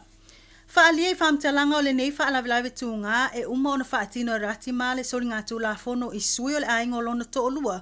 O na whaatali leo le li I lona to o lua o Tony, ma nai o na tua a ia Philip Matabi Ferguson. Ma e tā ua I le tau nuu atu wai o Tony ma ona mātua I le lātou whale. Ai o so whae loa e Ratima le tua a o Tony le ta mā ia Philip e whaonga ai se pate ta alo le softball bat. Ina ofesiling yele laulau a fono lo ilo ina tu langa o palola. Ia Ratima le mafuanga tonu o lona whaatino ai o lea sori ngā tulafono. Tali le li 5 tausanga o le ova tele o lona ita ma lona le fia le o ato whaamtalanga o le atetea ma lona to o lua o tauni.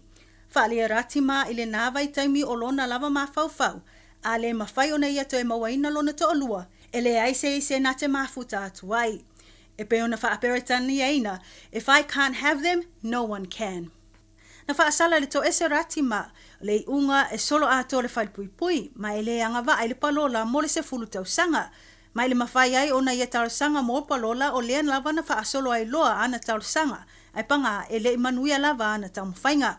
Whamawina e le o talia lava e a inga o e na mali liu le tatala i tua o Ratima, ma o le lato tala. A whai e tatala o ie tua, e tatau ana tapu o na au mau matoe nofo Ratima i le North Island. I le toete e na ai o le taurasanga le nei ali o lona winga o le ato e whaatali fo i le isi ono masina. E toe taurasanga ai o ia, ai yo o atu i le nā taimi ua mai o na whai i ai ni suenga i lona mawhauwhau, for the psychological assessments and a treatment program. Wa tawhia nei leo se ali i tōs fulu ono tausanga, ina ua maua e sui le ofisa o le tiu tele silia atu ma le 2 kilo kalama o le pauta whaasai no le meth, i totono lona ato pau, le malaiva ale le whaavau malo i au kilani. O lo masalo mia nei e tau mawhai au mai whaana nai totono le atu nuu. O le o afia sa tau nuu mai i pali il whai ngā malanga le waa o le NZ lua i vatasi i le asolu lua le nei vai aso. E pei ona tua ia ai lona tau mawhai au mai ai o le 2 ma le 2 kilo kalama o le aisa o le meth. O lo molia nei o ia le molianga o lona au mai ai o se itu ainga whala au whasaina o lo il whaatulanga o le Class A controlled drug, le methamphetamine. Na tūlai lea li i lumo le whaamsinonga whaitu malo i manukau, mai whaalia i whaamaumaunga whaamtalanga le moli ai o lea li i, e fōlinga mai e mau solo le tangata, e lea au mau pe nofo i se nofoanga e tasi. Ono o le matau tia tele o molianga mga i oinga lea li i tō suron tausanga, ua whaamauina ai le ono solo ato ai le whalpuipui. Whaamanino mai ripoti e fōlinga mai o le ua tau fia mamolia o se tangatanga lue o se whauwhautua i o langa o tangata. Po le vaenga o tāua o le life coach. Ma ua maliu nei na to atasi, a o lo ili whale mai se tamai titi, o no se whalave lave na tūlai mai i New Plymouth, o se whale na whaatama ia e le afi. Ma maliu ai se tangata, ma ua lipoti ai le tū ngā tele o ni manu anga le tino o se aduaru toto.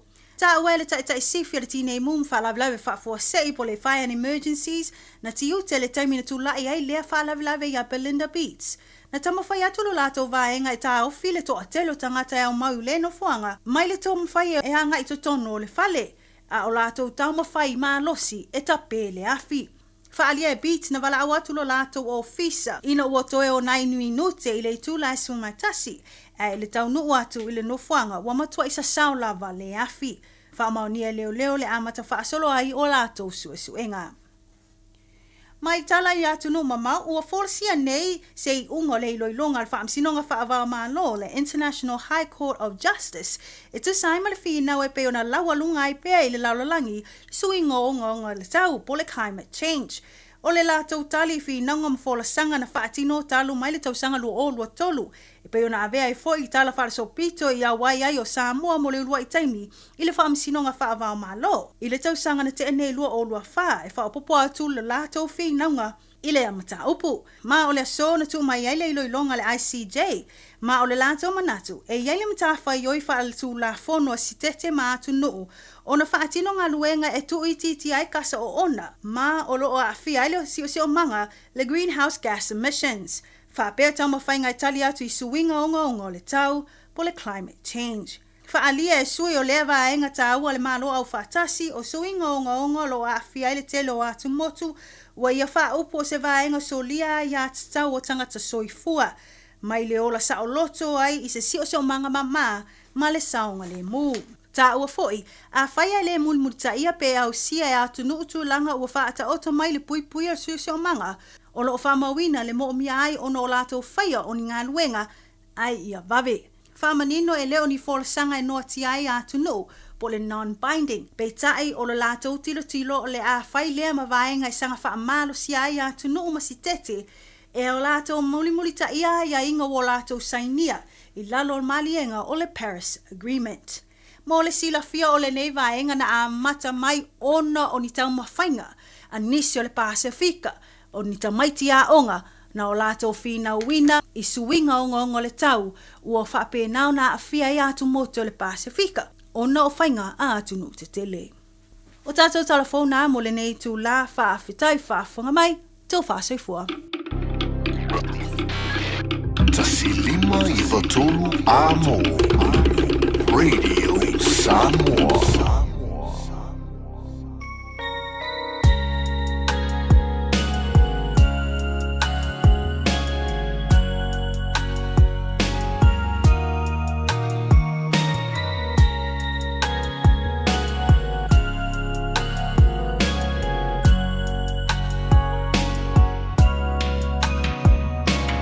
If I look at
Sufamali now honey mafia ngai le vang ola. Wonly bel pese wa e man lo le sunga ina ua se fulu le family to bota ne le to la lua ya Antonio la wa saudi to fo ile malo le tru piki mai le fana wa onga se taimi le to mama ile tu wa yo onga ole ding fo ya so to fila to lu ma ya le fa mo le ya so ba anta to wo le so anta ya e bon tem dai se mai le fa fonga ole sound onga le ale fionga ile sui pa le mio le tanto malo tosi wala vai le tulanga pe ile fa ma io le dengue fever e po le fever le pona ai violo afiai le tele o fa now e mi se fo le malo le tulu i sambo le ring vang town ole to sanga.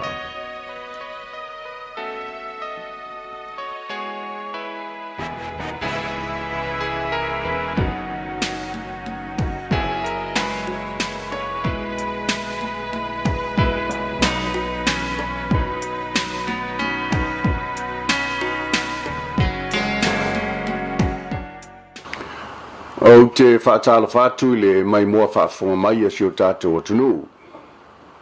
O le nei wa tātou taunu manuia mai I leo ngā tonu re nei vai aso, a meisi o le whai unga o le nei masina o Iulai. I le anga le lei, whaasoa lo tātou atua, o ia fōi o lo taita ina pēa le whai ngā malanga a si o tātou atunu. Whaamalo le whalau manuia, whaaftai le tai, o wāle whenga iai manafa ma matawha ioi, I so se faiva o loo tō walawina. O te taofi o sā ma whainga o Samoa, a wā pa ia whaale kalesia, o pa ia whaale atunuu ma pa ia whaale malo, ua ta oto lava I aturulunga ma ua maea o na tuu laupua. O na manatu lea, a le a whaata alolo ia pa ia o le atunuu. Ai manatu le malo, e ao lava ina ia whafonga lo o tau pa ia mo lo o tau mamadu. I le wha ngā solonga o au nanga ese alo tātou malo, e puipuia mai ai si o tātou atunu, mai le pepesi ai o le wha mai o le fiva o pona iwi. O le aso sulfitu a pelila lua o lua lima, na whailoa loa ia ai e le batanga luenga o le soifua malo loina, le pepesi o le whaamai o le fiva pona iwi po le dengue fever. Ina ua mai tauina le si tia o le whainu mera o le mamalu o le atunu ua fia. E tusa ai ma whaamau maunga ale matanga luenga mai a Januari o mai le aso lua se fulu Iulai, lua o lua lima. E afe fitu se lau lima surono I la tou ua whaamaunia I suesuenga. Ua fia ma le to'olua ua maliliu. O loo whaeloa mai fo'i e le matanga luenga, e silia ma le selau I lātou e whaamaunia ua afia I le vai aso. Ua whaamaunia mai fo'i e le matanga luenga, e lua I tu ainga o vairasi o le fiva pona iwi o loo pepesi I totonu o le atunu. O le dengue fever serotype virus tasi ma le dengue fever virus lua. E tusai ma whaamau maunga o le matanga luenga o soifua maloloina. O loa afia tele whanau ma tupulanga talavou. Ma o ngase matu ia e tele ina ia afia ai I la tou e I lalo o le 15 tausanga le matutua. O no fuanga o lo whaamauina le sili o na afia e a ofia ai le matu sifo o polu pa le tala whatai o pia. O le teimi nei ua pepesi le whaamai I le atunu ua atoa. Ma ua whaatumulia fo I le whaamai ai meise lava I le vaenga o lo vaaia whanau ia po le tatou pediatric wards. I lana whontanga I le asolulu luas frutolu o Iulai lu o lua lima. Na tala noa ina ma whaamauni ai e le kapeneta fuafuanga ale matanga luenga o le soifua malolo ina mo le si tia o le puipuinga o le atunu mai le pepesi o le fiva pona iwi ma lona whaangaio inga I vaenga nei. Mua le tatalaina o le ofisa tututonu mo whaalawelave whaafosei po le tatou Niok mo le whaafoina o fuafuanga e tali atuai I le pepesi o le whaamai o le fiva pona iwi e ngā lulu e whaatasi ai ma le matanga luenga o le soifua maloloina. Lua, le whaatino o Paul Kalame whaalauiloa mo le si tia o le puipuinga o le atunu, e awhi ai ma whaamatalanga o fuafuanga, ma lona whaatinonga mo le sila fia e le mamalu o le atunu e tawala atu i le New York o le tātou National Emergency Operations Center. Tolu, whaatino Paul Kalame mo le whaamamaina o Mota Malawa, whaatama ia no fuanga o lo ronofua i namu ma vaitoa, ma e te talo atu mo le lango sua a le matanga luenga o tina, tama i tai ma ngafso tai, e ngā lulu e whaatasi manuu ma fioanga, i tū ma lo ma fono whaavai. Ia whaapea foi i le matanga luenga o pisinisi ma leipa, o le atau la mua e ngā lulu e whaatasi ma pisinisi mo le whaamamaina o lotoa, no fuanga o lo whaatino ai pisinisi. Whaatasi ai ma le whaamalosia o matanga luenga ma whaalapo te patonga le malo, ina ia whaamama o fisa ma no fuanga o lo o ngā lulu e ai. O le a ngā lulu e whaatasi foi i tu tino o le malo, ma le matanga luenga o soifua maloloina, mo le whanaina o le vaila au ua fuafuaina i o fisa ma no fuanga mo mia. Le tāpunia o a o ngā uma i tonu o le atunuu i le vaiaso e tasi, e afu atu i le aso lua se fulvalu o Iulai, e o atu i le aso mua o aukuso lua lima, ai whanga solo Paul Kalame o le whangaina o a onga ale atunuu. 5. Le una ia o tūlanga mo mia mo le ofoina fua o le toto, blood donation, e taulamu ai le sosaiete o le koluse mumu, e ngā lulu e whaatasi ai ma le matanga luenga o soifua maloloina, ina ia lava paina toto whaaleo leo mo ngase ti ngā ina. Ono, le whaata oto ma le whaatūlanga ina o vai ngā tupe o lo whaanganga, mo whaalawelave tutupu whaafua sei ale malo, mo le whaatupeina o vaenga mo o mia e tau ala atu i le matanga luenga o tupe. 7. Le whaatinoina o whiutanga ina tala whiangai, ma paanga mo le whaatupeina o ngā luenga mo o mia a le matanga luenga o soifua maloloina e tau ala atu i le matanga luenga o le vai whafo ma whaataua inga. 8. Le whaoraina o taavale a matanga luenga ma whaala popitonga ale malo, e fesoasoani ai i taavale ale matanga luenga o le matanga luenga o le soifua maloloinga mo ngā luenga whaatino.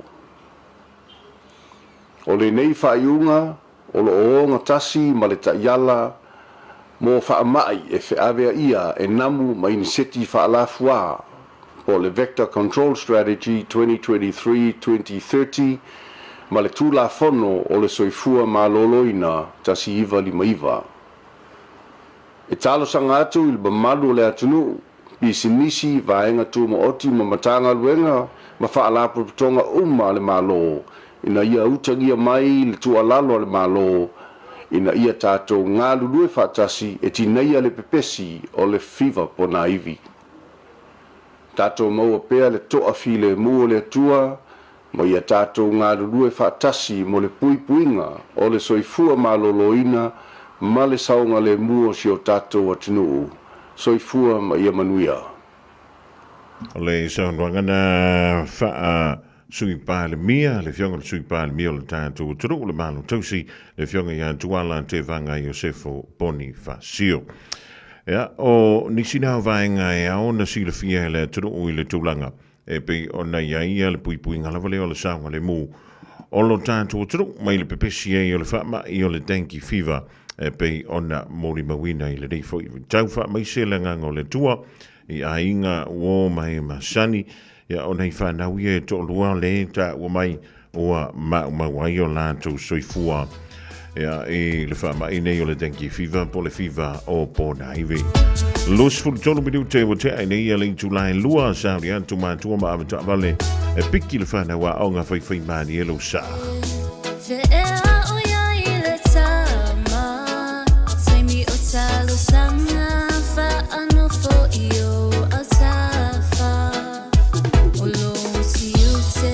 Fa atono ma fa u fa tu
Mali now Shanaland fa longo le ringa la woli bal pese fa na wona tofi mangi le tua sanga fa mixe pela ka ngole tua a inga wo me ma sani o fa na ya le na fa no so fu le pese o le fa mai o le fiva pona I vi bol denki fiva ya le wa fa lo mai le so le fionga le sui pa mi o malo tosi o Samoa o le antau fia u mai lava onga I tonu le tonu o mai le so fu le ve fo se ia o dia le so for really.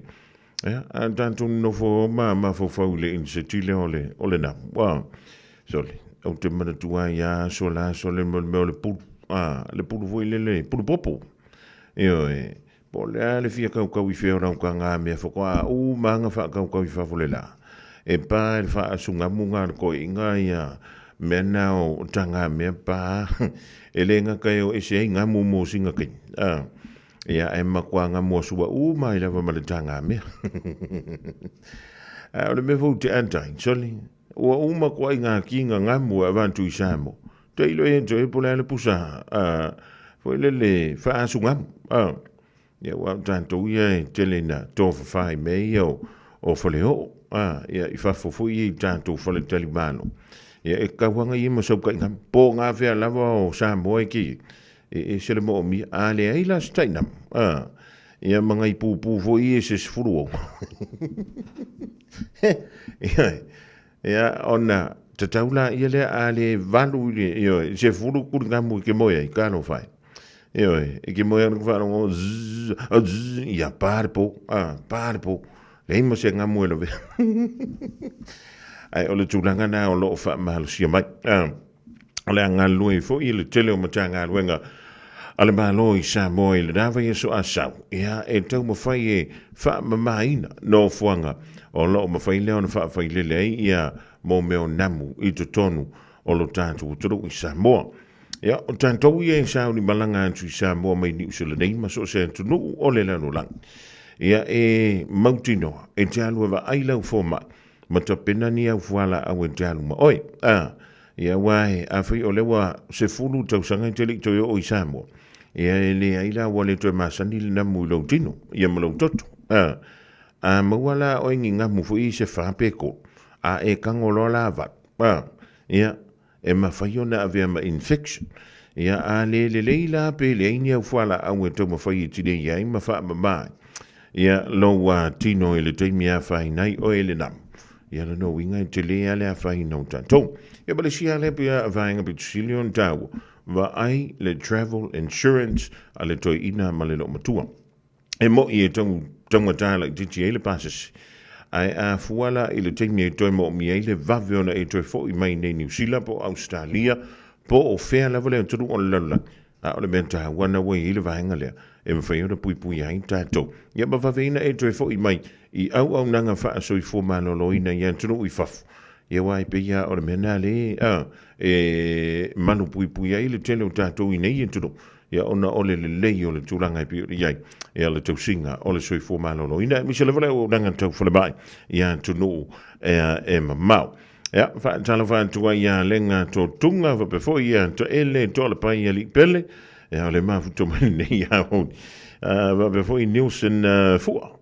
Ioi. E sa o e li Nielsen. E fia fora ngā mura pālang. Ia e sia ka whaanonga o se pālang. Io maua le tenki fifa. Ioi. Ia teilo i po le halembe la e alenga e se ka kou immune systems ma me ne o tourist. Le whai malanga antu i Samoa. Ai ua uwa ai e mo mo whana. Matunga te malanga antu i fafu. Ira ke mi vau ka ngofo kai kai Samoa. Ia. E ka ke vai aku le pakao vai. Pakao lima. Ia unga ngingi lola ia le kurimi. E ngingi aku lola kurimi a e valu. Pālola kusai e ngā unga fulala i kikia e wa i antu lola i le mu fo i lele o le lima po le vai o tangatu le malanga antu i antu i fafu ia o le na sa no le fionga i le sui pāle mia o lo fa atu mulia anta antu whalma ia e nofo foi mai wa ai antu ai i le tele o nisi o anta mali poti e awina mai Samoa i le tūlang o lo ua iai anta antu whalma e misala whalma i tele i moto tua o longo winga, kano whai. Ia ele le ia le pui pui ana i lo le tau tonga fitia. Ia a whai ma whai ana toi tua tu le titi i tua. Ia le teimi e te malanga atu i Samoa se i kau konfikia le mole meo le tenki i whiwa lai matua pe pesi Samoa. Ia o se tonu le lei tele le na. A wai tasi alo wola malo soifua. Ia ai o le meo le ngamure whaakari mai a kako i Samoa. E tā ua no fuanga le nei ati au. O le ala leo lo tūla i atu. O te manao e whaise suringa o lo mātou pitunu. O le ala leo le tuuina atu o lo uimoa. O te le sao au kilani a te au. O lo utaimi la le nei e toi tau i atu ai. Wa o le lavama tamatatu i fafo. O le ala leo o lo utula i atu. E te leo mawhawhau te tula e mole tau pitunu. O loa wanoare nei e te tau vāi pālota mō pitunu au kilani. Tanga iane il auckland.co.nz e te sila fiai. Nā pata inga lona lua mō mātua o pepe fau. I le taimi nei, o lo whaatupula i ai le talivivini i Aotearoa New Zealand. E silon pipisi mai mawhai o lapati ai, lamati ai pepe fau whaatu a whana nau mai. Ai mai se lama i le ono vai aso mua mua o le tu ese ina ma le tina au la ititi tele mō le tui. O lea, a whai o le tina po se tausitama, caregiver, o le whai o le tui pui pui o lau pepe mai le whooping cough le taimi te tau, o le awala sili le nae pui pui ai mai le pisia, infection, ma wha iti ai a fianga o le wha mai. O tui e le se tutongi mai whai a ono vai aso le matua o le pepe fau, o na tue whai le tolu masina ma le 5 masina. Ia wha so o tai lau fo mai masani e wha mau pe poka aso mo tui pui pui. A whai o misia le tui mua mua lau pepe, o tui uma, a wal popole ai tala noa lau fo mai. Tātou pui pui a tātou oloa po taonga sile o na tāua. Tau tua nā le tui pui pui, immunize. Tala noa lau fo mai whaatua tuaina i se taimi vave. O le vetu au lele ma le vetu ta iala o ngā amata e mawalunga lana au nanga tau Early Childhood Education po ua o ngā amata Samoa ma le Pasifika i Mangele. E iai whaia o ngā le stala ma whaia o ngā lango wa lava tā pena mo le awa o ina o le whanau. E uti avanoa o lo o tutoe, aua lai te whaatuai. Ai lesi tala nei loa lo walo. Kala au mai i le olua tasi tolu lima, fitu valu, iwa fitu. Olua tasi tolu lima, fitu valu, iwa fitu. E whaatulanga ai se taimi e te asi mai ai. Radio Samoa, tasi lima iwa tolu, amo. Radio Samoa. Tasi lima iwa tolu, amo.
Sevilla band mo small man fa ni fu me uma fe wo tom ni fu la general ni vango la holy ya ve nga si Terry po se big e fa le ya la to sing ai e tele imana va ile ya stofi mantango fi ma lo no antu le stand to filo ingele so le fionga ya le mo ya va no ni si fo tulanga taunga wenga wo le fiona ma wo se avado ya wala vai le utalaina le o melo tupu e tu tonu o le tātou turu a misi le tāpena tuai mo le whainga pālo tau le whai unga o le māsi na fō.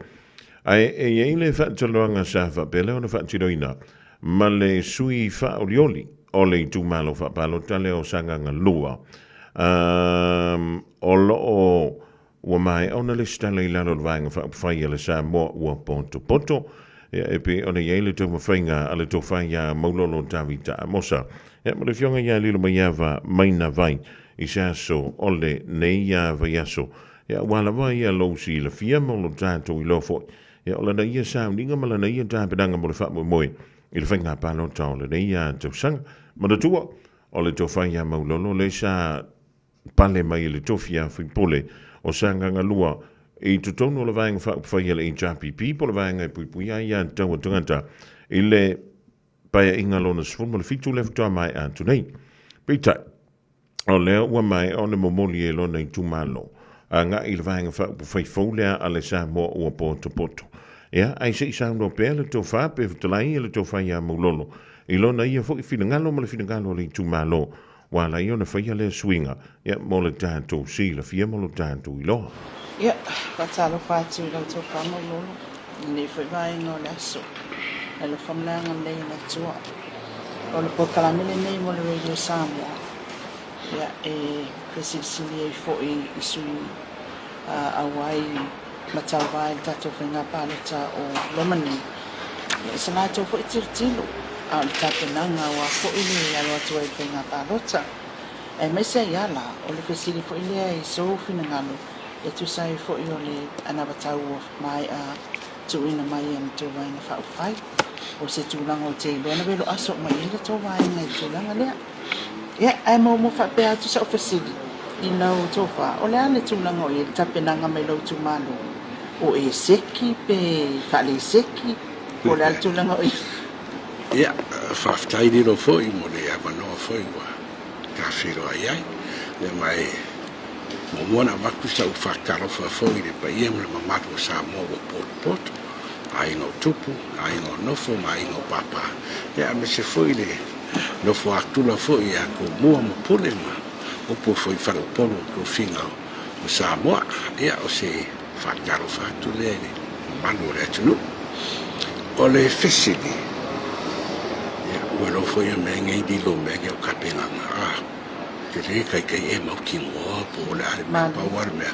lo mato kam fai ai le me e o ai le maros e le fai mo fie le paro con ma ko malo ye na wa na o ko si la ya ko ru ko dua le mo yesen o au ya fata ya ma fata rai ya ma wala le so mai mari ya ma sai na le so mai o to na ya o mana le ko dua ma ko e le fai mo fie ya ai Ka mo fai atu ale me o ye maros.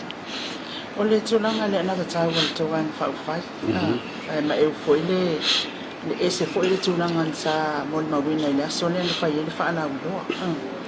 E ye ya na tulanga foi e pe ona pe si le to tele tulanga e mata mo fie. O le to fa tau mo a o ma fa na. Le fa tati am fa tau to. O estanga ta o loa ile i le tūlanga le ia o onga. E lava foi lau sila fia i le tūlanga o le mawhai mātua ma le mawhai. O pili ma whaatinonga moa onga whanau. Au leo whata oto mai la le sapu le tūlanga le. Se sama mai, se whitanei me lau fia lau tō whai tūlanga le pole ale lau o e tilo iai i le tupe o tu ina atu a le whaatūlanga fo i al tō vai na whaitala mai. I le amatanga lava le mato soala pulenga wan ka ku ni le fai ngofi bo kele vai o vai aso mako fetuna ya ma fisidi de vai ngor kupe pe na fatia me e fofua ke mato le i venga le na vale a e manino are sa no anga kaika i fionga sa whapiko. Whapea mai mana ave lana whama mafa mai whamo mua ka pehana i awa onga. Ia, saua ilo rei matulanga tau soifua maroro inga. Ngā laua mako wawa ai ai, ngā mai umawhina ngaro. E wena whapea o lea e a wafua, ira o a wafua. O lea e whai mea tusa o a fionga uma. Lai mea kau school fund, e kau isi school fees. Ia mai na mako vuisa ai niringa. E se ala tulanga ai, o isi e lua sun kau sanga kuata. Se yo o isi kou se furu, o isi au le lima se furu kuata. Mako sua lau pule, kasi foi le mea latu pole vevesi, ma wha avatu ia ai le a ongo nisi o le whanau. Lau ki le ngā whakia i a kokongi o alea lua sun ka la po le ailo i ese. Se whaka ua ke le foi pe a po ua lima vai a mātua. Le la sa mako fitu na i ailoa. I le mea leu fina ngalo i eile e le mātua foi kai kai. Ia mātua ave se whamo te wao o le lumana i lea. Lea langa mako karangoilo se whainga. Maka vira i le mea te o le One Government Grant. A sionga ponga e saisai kia e le nga whakia e le vai ngā tupe le nā. O na whakupe mea unga mana o i whai a onga ma mātua. Lera ma whai mea o school fees po school fund te whao popo i on top of the One Government Grant. Lera sa o mai loa le whau tuang ma kufisiri ai le vai ngā le miskau kupe ma pe nga whakia. Ai si i lunga. Me ne lau o whakari ai sauroa. Ang whai nga kuulunga la korus milionga. Wale sa survaru miliona. E koe ke kia tapo. Ia mātou wa mātou i ai. Lava makoe. A whaperola e lewa i o e mai e mistau kupe ma lako vaenga lea e wa ai e kupe pe ka whakia. Ai la whakia pe ako korus miliona. No winga, e de koe mo mia la whai o ngai meo school fund o tau sala sua ngā kupe. Ia, lea la wafua kua i le early primary. Kaua i lunga tau sanga sulua, por sukoro. O iei lo leo le universike, o ila sa tō kilo mako i e whawhera le universike. Lea la na whai ai lo le ia inga lea. Tupe la i le grant lea le kasi le 2 miliona. Mako lea fo i le ua, si i fo e mātou le amauti tō malo. E le vare kasi miliona le 2 miliona. Wharakolango ala i le tōtele o le tō malo. Ai kusara le tō malo piko e maulalo aran kupe e mau o le miliona. Ina ia maintain pele mele le milionga. Tolo ia i mātou le pupuinga lea. I kokongo kupe ia. Awane i lalo i fōle se 4% o tupe e tū mālo. Ia whaonga vanga a wāpiri o ka mekiri uneske. Nga ia mautinoa. O lea o ngā fua mai lalo kaunonga ni uneske. E whanai a makuku mālo. Kele i o ngā waku whaimai. O le mwhenga me kua results i lo ngai kongre piri malea. Ia pela mela le na iai. O le tūlanga foi la lea iai pe asi sile le whainga o le mela le o le tupe lea ave i kua le pulokeki. Pāua nā le mea ua ia iai matu. Franka wa onga 4%. A uisi vanga o maha. E pure ale tu malo. E le sile ngea se sile fio se si i me manui ele tu malo. Pe ale tu malo. Mela na whai e loa ina ia mauti noa. O le whai laua kasi e fo ina mātou vaenga. Le mela le sa kau o le One Government Grant, le OTG. La sure ngoa o le akau loa o le Free Education Grant. Le whako a Free Education sa o ane me. I le la whai whafo me mātua. Wa e whai koe la war ke roko. Pero mātou tu malo o makongu. Ia makau iere mwhainga kuri ka meki e le kongia piri. Ia ngā maulero mui o mākua. O la e waku isi mākua e ko kongi le lua suka la pe ko suka la school fund. Ai le ko kongia isi. Ia la whia fui ma me kupari vevesi. A lea la ua whailo i le mele iei. Kwa lava makua. Launga tisia. Launga tisia umai. E koe mo miengi school fund e whai. Wa isi ngā me alu alu whai mai. Ia. O kau whare ko ngā whare ko miki au ngai kupe ia e au i le koe ingi ngā mea i le koe mo mea ngā mea pe a whai a makto tūla i mat. E le mea tā ua le ua vai o tau si ia tau sanga pensioni. La se pina ngalo o lo sui whai pule. Ma le sui wha oli oli molo tu ma lo tu langa lea. Le ua si tia le ono sifuru e li tai ai. Ma tala i al pensioni. O isi lai ka kulanga mai 5 selau e ma singa e pefi e. Pula sa umon. Fikus furu tausanga. Ia fitus fu tausanga. Ia le lei. Ka upura ungia o fifuru sa ile ko fa. Mako manga ko di kai mai le o se furu. Na marusi mafafau, marusi kilo. Mako vai foi tulanga le o le matua le se fua. Ke di kai mai. Mo ki ngoa la wa kerenga ia I fenganu. O ele se la vela o fai upu. O e fo le siki a kongo kai kai o e karesia. Ele vevela la monganga. A vapela o e moro ko rua le o fa mongera mele. Ma o le wa fel masina. O le temi le ku wa ko seleni.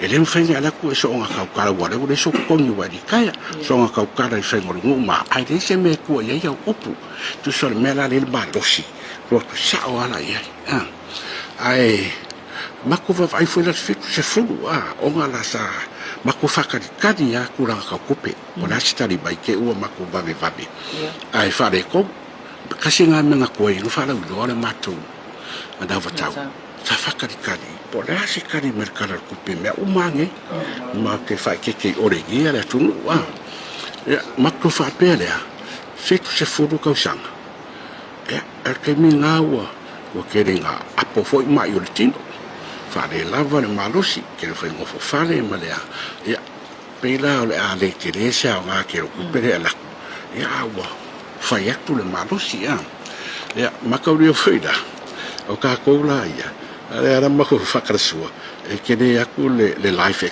expectancy o le kamaita ilo le kupawari no winga e fa ya e che ne kamaita ia u dia fiku suka usanga a o le ka ko ma ko kilo lo le foi mela ele tusinga ingoa karuai e tusa male se furu lua ke si marifiku pasengi prefeita unga o fai o kangaka e ono se furu ngai lunga kausanga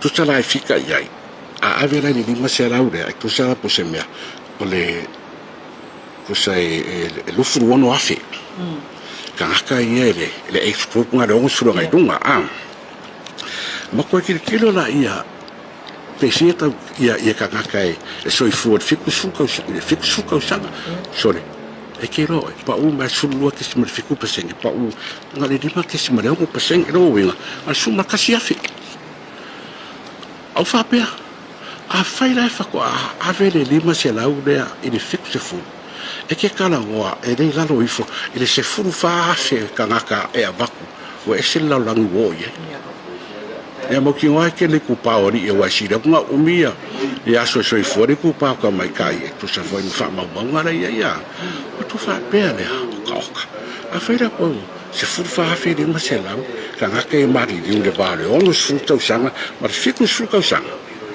o so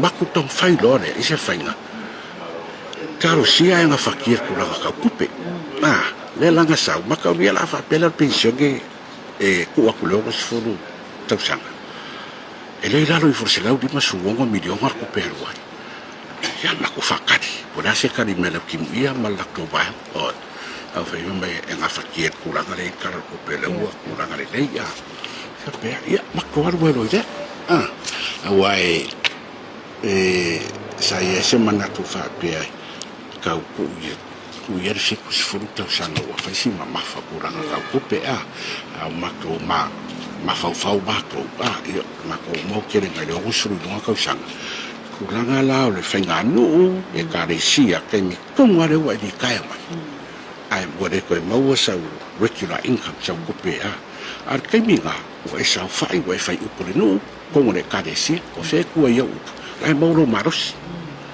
ai ele le ya le be foi le le ma sengi ka ko ele le ya talk and walk the talk ala ko ke fa ku fa pe ai dese me ku ya yo me la mo ama ka lo vai talk ya pe me o ma sa ki lo ma ko so fo nga fa sa bo e ma ko lo ai de ai la ka ko o ai se ka dia la por aska ni mai a bis ka ku pe ma la to vai ai so fa mai ya e nga fki pe fa ai mai sa ma ko fa vai a fa ka ni se yo fiku furu ka usanga se furu fa fe ele audia e mari di ure fa e tu sai male le tu sinai mo karu e at least 14,500. Ia, la kula wale au. Hai, wale se mea. Aioi, ia, pio, mea ngā sa mako kilo, iai. Aioi, ia, ai. Malo la. Ia, malo, malolo, ole tūlanga whai le masalo, o oe le sui whai pule pito isili, ona tele, ia au la unga i titono le palimene, ma whao ngā mai numera, whai numera, reporti, ai wha maunga le tatou mano, i le vāo te mau ainga, e mai se o income e mau e tangata, i le vāo le lima vai, ia ma le tangata lima malos, o leo te lengan whai nao le tau ana batau, o la so wha mana mai no le tu. Whaisi kukua ni o lau siri, e sao. O mātou a ia langa wakau a mako. Ia aua nei ngaro sisi. Ia mankua ngaka uma. Ai tau ni whala mātou tūranga. O soswani inga ia saurunga le lima vai. O ngai ke lere e se senga. I lo o ataltonunga. O le mere Samoa. E whai asi ke leo le vā. O lau lima vai. O tamau ainga e mo lau lima vai. Ma lau lima marosi. E reku sai malanga nu ngā mea. Se peo tūlanga le na, leo kai makau mai. Leo whapenga, wai pela o onga. E ole nunga ni beske. E ngā whakia ngā ka marusi e mātua marusi. O ngā avera ko whangau, ko kongi la ko piti. E lau rima vai. Ia e muka mai ngā. Le la kau whairo, si furu paseke lea. Ina ia, yo, iei whanau lau rima marusi. O whai mi whangau lau rima vai. Ina ia hiu le lei maua whailonga, maua ngaruanga. Ia mafsoswangi a lako. Ia e langa, o mea muni ake le ar cap. Ia, o la le cap lea. O wa pe falling mai ko fa fe cap lea. Ai o le telefo yo taimi. O le alanga le alanga ina. I o foi men fe so isi vai nga fai mai la ko. Ia si fa kasir ka ni vai ma ia au tangata ni vai fa so. Ai le manino mai ale cap lea la o ta o tono le cap. Se fa manino mai le cap lea.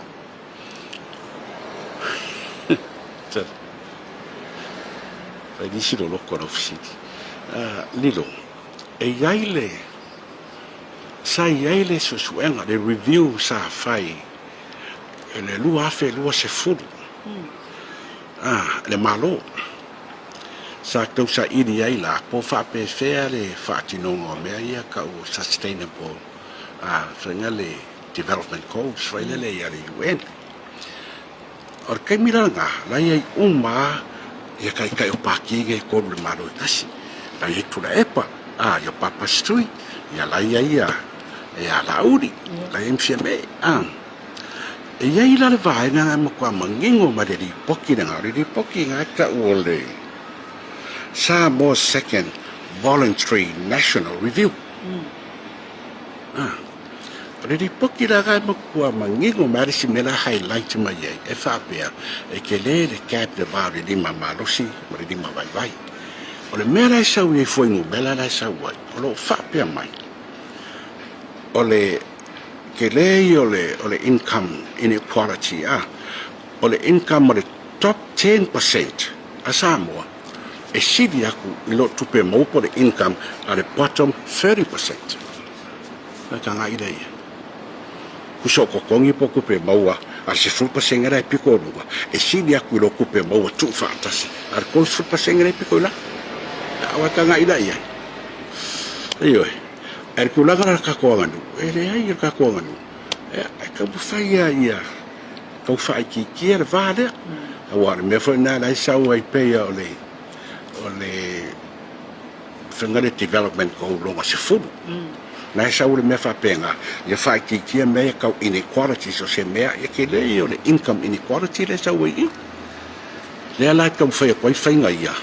Mo a onga ma mea uma ina ia kau whaia sisi mai lunga ia tupe maula o lima vai a le lea onga ma whanau ia e whero so the long term solution na ngā le lai e le kom whainga le whaia kuai ina ia kau whai ki kia le wha o le mea maa kai ele mea o le rau kau whai kai ma le wahanga le ko koru i paki inga i koru e whamasino mai na sa moa po whea mea ngā iai po kau whai e kuku me kongu le kapre whalai kiki ia po lai vā ia pa wana aru te whapia mātou pēla whakainga me te waonga le waru waku e whaifua ka ringu le ske ango mako winga e ora ringu le ske ia a makaronga le o le mwhainga o le ngafakia le mātuanga kongi piri wa kai rua afe mo kupe kauka le lau e whainga lea au mai le kongi ia lea ia le porokeki la lea kupe la lea le wasi le vā le tasi milionga i le 2 milionga le ngaka foi la idea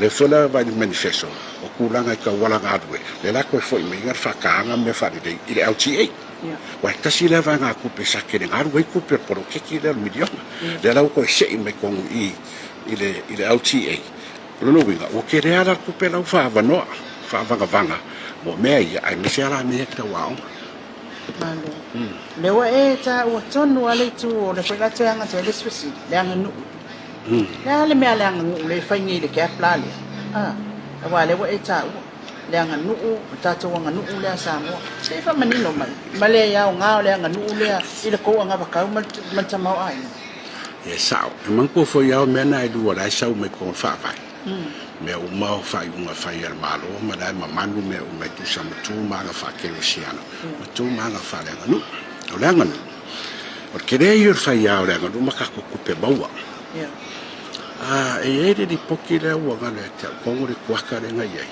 e sau ai o le toru pasene o kupe maua mai fafo mo remittance o tupe wha mo mori mai kangaka nei fafo ia o ngā piko ai lea o tourism e lua su pasenge au pu mongi a dilo le whafonga Samoa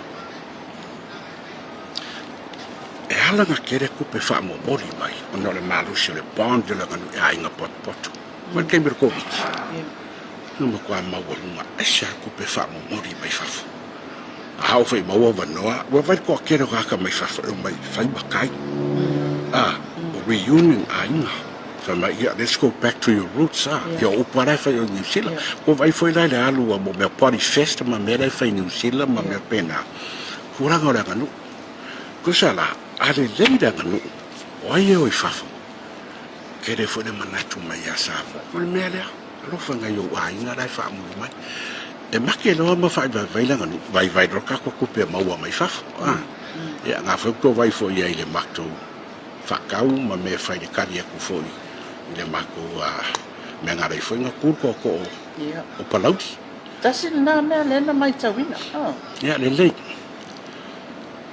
ina ua mako kara ngoar kai au ga mo kile yo ak ya na sau no mai ala yo ka mai kai de ile kai ya ta fa ya la fo aku ya ko faro por ya se fai se po ai fai ma fonga fo ya amakto ma fa de o le mai maku le nganu le va fero ka ku wa gu po le amalea e fai de va fe fa alo ya nala le nga mako madi de u mai do ya la folo le kupu ko mo me la kupu tu mo ka puai mako ye ku mo ai la fo ya pu le ono fai ma fonga le va nga fa fai o ye foi la mam na mangale wa vingi finga fa vai ma to no kai fa na mako wo fo la fai mako fa la lo mani makau pu oi di sala fai ka puai lo pu le ono ai la fo ma ya mako ye sui ka wa tu mo fai ma fonga o le mato ba nga fa fai ma nei le tu le wai e langa ai fa de po e se fie foi e le se fie ko e fie ko la lo le siris io e wa o le mea nga fa pena ya lo le sia e tu lo fe upe ko ya kia ya la nga fie la nga wa de le la fo le mo ya se mi fa pena ya ai o le bela ye e le wa nga lo ya kia u sa ye le vai ka so ko ka sa dia mai la vai ko sa parmen ina wa umare perché mio por asia no maria fa ko sa fa parmen sa ini se fa stai al malo o le fa ka nga fa o fa ka ka pure mai la unga o la nga ya mai disle ai la unga o se le mana ya ala ke a ngor ko disio sa le mesa ai le va fa ka fo ya le mo le va fa do lo le vola ko fai ma ko fa lo la le nganu e ai lo le va fa do lo wa lo fai tu e ai le spikanga o la nganu ma ka ko kupe ba wa mai fa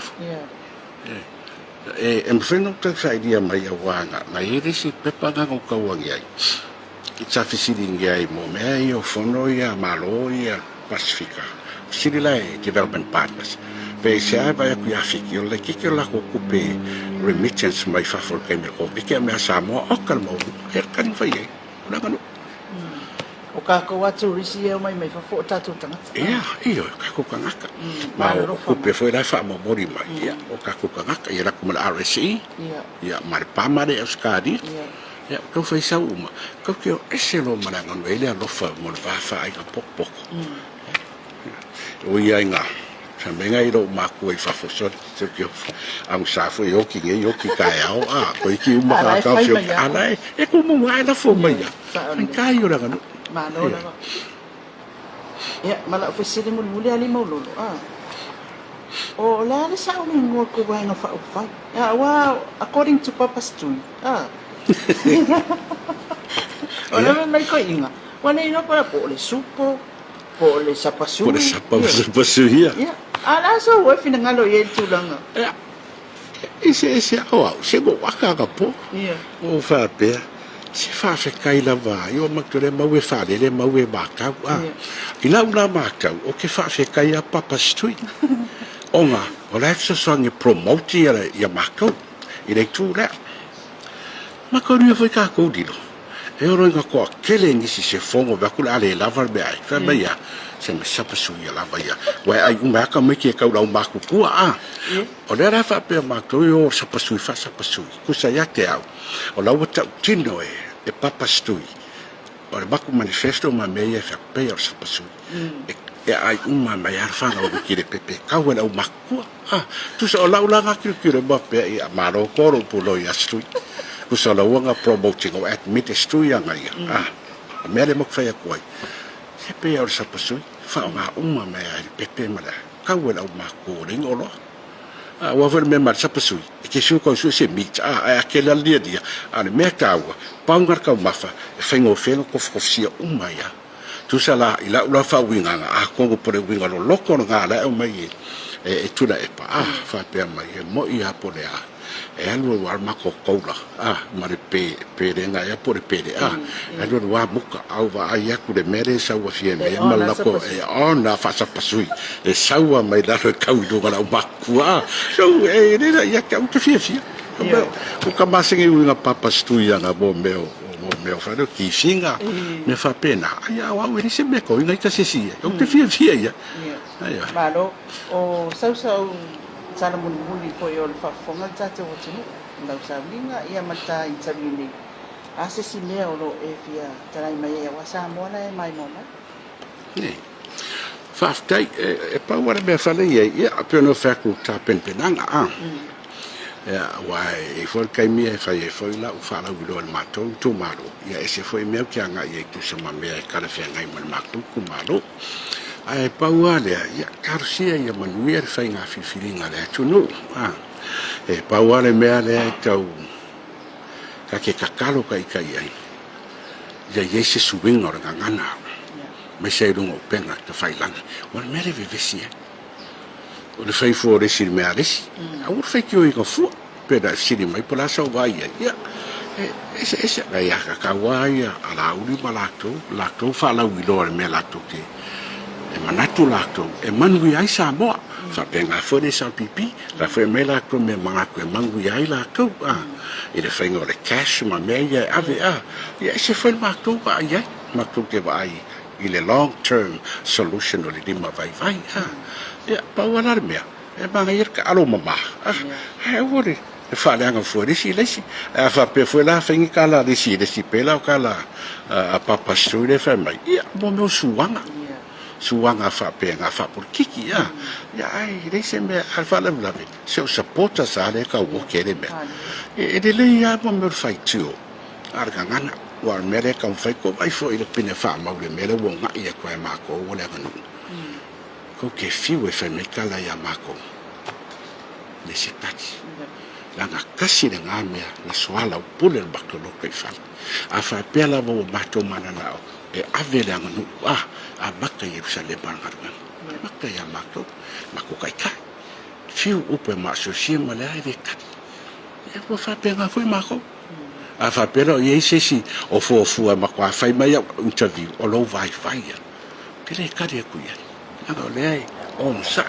kasinga wingo da nganu se on sa e lo fia mo e lo famoni da inga le kare sia wa fa cho on sa o la nga upu talo kwa ai fa ke foi fa peu wai mau rolo fa ko se upu la tuno ai pe na ka si ya fide mu ya venne ya vano ai mo le pelo fa anga ya papa stui ya ma sia matto vai nga foi sa ma futte o ya fa pe foi di sunga ya la uni foi ya ko fa ya ale malako mo foi ya mo wona matos mo foi vano mo ke fero ya ko ya la ya ola kalo ra ai fa kai mo le vano kai foi sa mo se upu fa le tom foi ma ya mo lo so vai vai so fu o le sui fa o leoni le na o le tumalo fa balon tong sanga nga lua e pe o mo wai le fa tolonga ma le fionga ya lilo mo ya va mai na vai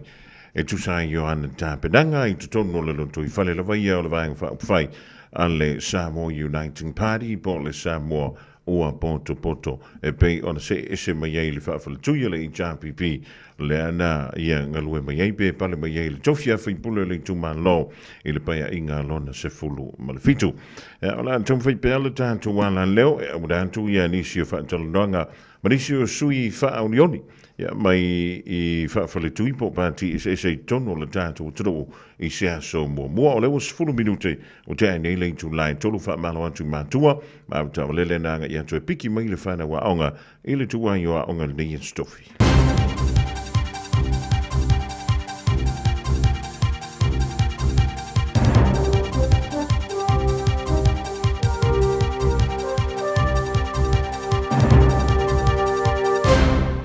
Talo fatu o se whaopoponga le nei o tātou talafou mai lo Radio Samoa. I tala o tomua, o le aswana na fina toi ilo ai le taurusanga a le lii e ngoa ia Raymond Waihia Ratima I lumo le whaamsinonga o lana taurusanga mo sauna awa noi le palola pe tai na te ena e le whaamsinonga lana taurusanga. O le lona se fulu ono ai leo o taimi o tu ina atu taurusanga Raymond I le whaamsinonga ai te ena lava. O Raymond Waihia Ratima o loo fale pui nei I lona fasiotia ai o tangata e toa fitu.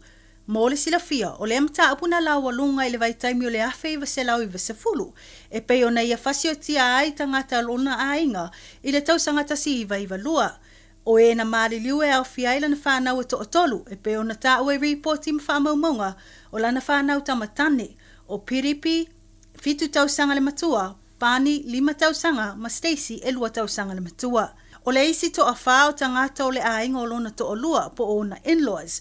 O le li o Philip Ferguson Jr. Sfulwhātau sanga lona matua. O le tamaitai o Nicola Ferguson lua sfultau sanga ma e whamaunia sa ia tau aveina se pepe.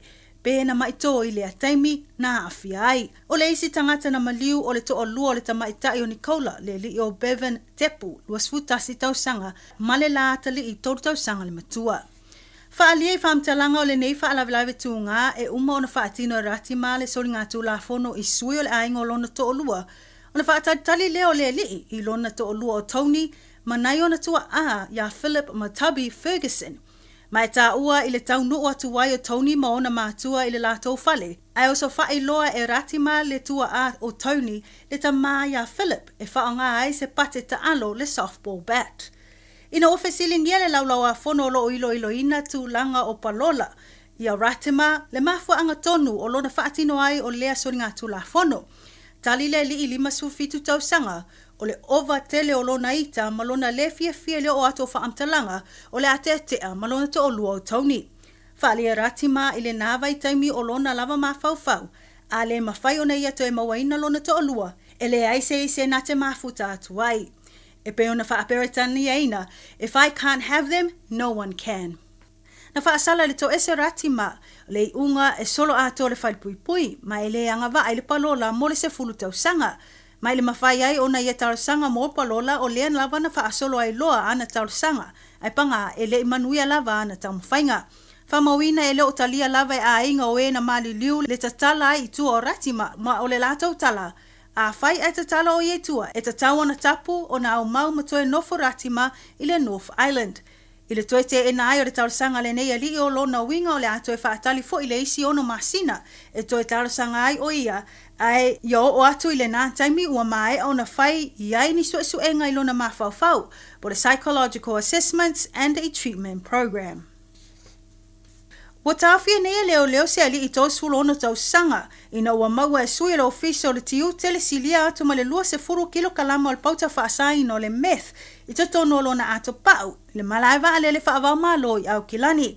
O lo masalo mia nei tau mawhai au mai whaana nai tono le atu nuu. O le o afia sa tau nuu mai I Bali, I le whainga malanga le waa o le NZ lua I Vatasi, I le asolu lua le nei vai aso. E pei ona tua ia ai lona tau mawhai au mai ai o le 2 ma le 2 kilo kalama o le aisa o le meth. O lo molia nei o ia le molianga o le o lona au mai ai o se tuainga whala au whasaina o lo il whaatulanganga o le Class A controlled drug, le methamphetamine. Na tula I lea li I lumo le whaamsinonga whaitu malo I manukau, mai whaalia I whaamaumaungam whaamtalanga o le molia ai o lea li e fōlinga mai e mau solo le tangata, e lea au mau pe nofo I se nofoanga e tasi. Ono o le matau tia tele o molianga mga ioi ngā lea li I tō suron tau sanga, ua whaamauina ai le ono solo ato ai le whalpuipui. Whaamanino mai ripoti e fōlinga mai o le ua tau fia molia o se tangatanga lue o se whauwhautua I o langa o tangata. Po le vaenga o tāua o le life coach. Ma ua maliu nei na to atasi, a o lo ili fale mai se tamai titi, o no se whalave lave na tūlai mai I New Plymouth, o se fale na whaatama ia e le afi. Ma maliu ai se tangata, ma o li poti ai le tū ngā tele o ni manu anga le tino o se Edward Toto. Ta ue le tai sifi le tine mum whalave lave whaafua sei po le fire and emergencies, na ti ute le taimi na tūlai ai lea whalave lave ia Belinda Beats. Na tamawhai atu lo lato vaenga I tā ofi le toa telo tangata e au mau le no fuanga, mai le tō mawhai e hanga I totono o le fale, a o lato tamawhai maa losi e tape le afi. Whaalia e beat na wala au atu lo lato o ofisa, ina ua toe o 9 minute I le itu lai sumaitasi, e le tau nuu atu I le no fuanga, wa matua isa sao lava le afi. Whaamaunia leo le amata whaasolo ai o lato suenga. Mai tala I atu no mama ua forsia nei se I ungo le iloilonga al whaamsinonga whaavao malo le International High Court of Justice e tu saima le whina e pe ona lawalunga I pea I le laulolangi sui ngonga le tau po le climate change. O le lātou tali whinaunga mawhola sanga na whaatino talu mai le tausanga lua o lua tolu. E pe ona avea I foi I tala wharaso pito I awai ai o Samoa mo le ulua I taimi I le whaamsinonga whaavao malo. I le tausanga na te ene lua o lua wha e whaopopo atu le lātou whinaunga I le amata upu. Ma o le aso na tu mai ai le iloilonga le ICJ. Ma o le lātou manatu e iai le matafa I oi whaal tu la fono si tete ma atu nuu. Ona whaatino ngā luenga e tu I titi ai kasa o ona. Ma o lo o awhi ai le si o manga le greenhouse gas emissions. Whaapea tau mawhainga I tali atu I suinga onga le tau po le climate change. Whaalia e sui o lea vaenga tāua le malo au whaatasi o suinga onga lo a awhi ai le telo atu motu wa ia wha upo se vaenga so lia ia tatau o tangata soifua. Mai le ola sa o loto ai I se si o manga mama ma le saonga le mu. Ta ua foi, a whaia le mulmulta ia pe au sia e atu nuutu langa ua whaata oto mai le pui a suisio manga. O lo whamawina le mo mia ai ono o lato whaia o ni ngā luenga ai ia vave. Whamanino e leo ni fola sanga e noa ti ai atu nu po le non-binding. Pe tai o le lato tilo o le a whai lea ma vaenga I sanga wha amalo si ai atu nu masitete. E o lato muli ta ia inga o lato sainia I lalo malienga o le Paris Agreement. Mo le sila fia o le nei vaenga na a mata mai ona o ni tau mawhainga, a nisi o le Pasifika, o ni tau maiti a onga, na o lato whina wina I suinga onga le tau, ua whape nao na a fia I atu moto le Pasifika, ona o whainga a atu nu te tele. O tātou telefona mo le nei tū la whaafitai whaafonga mai, tau whaasoifua.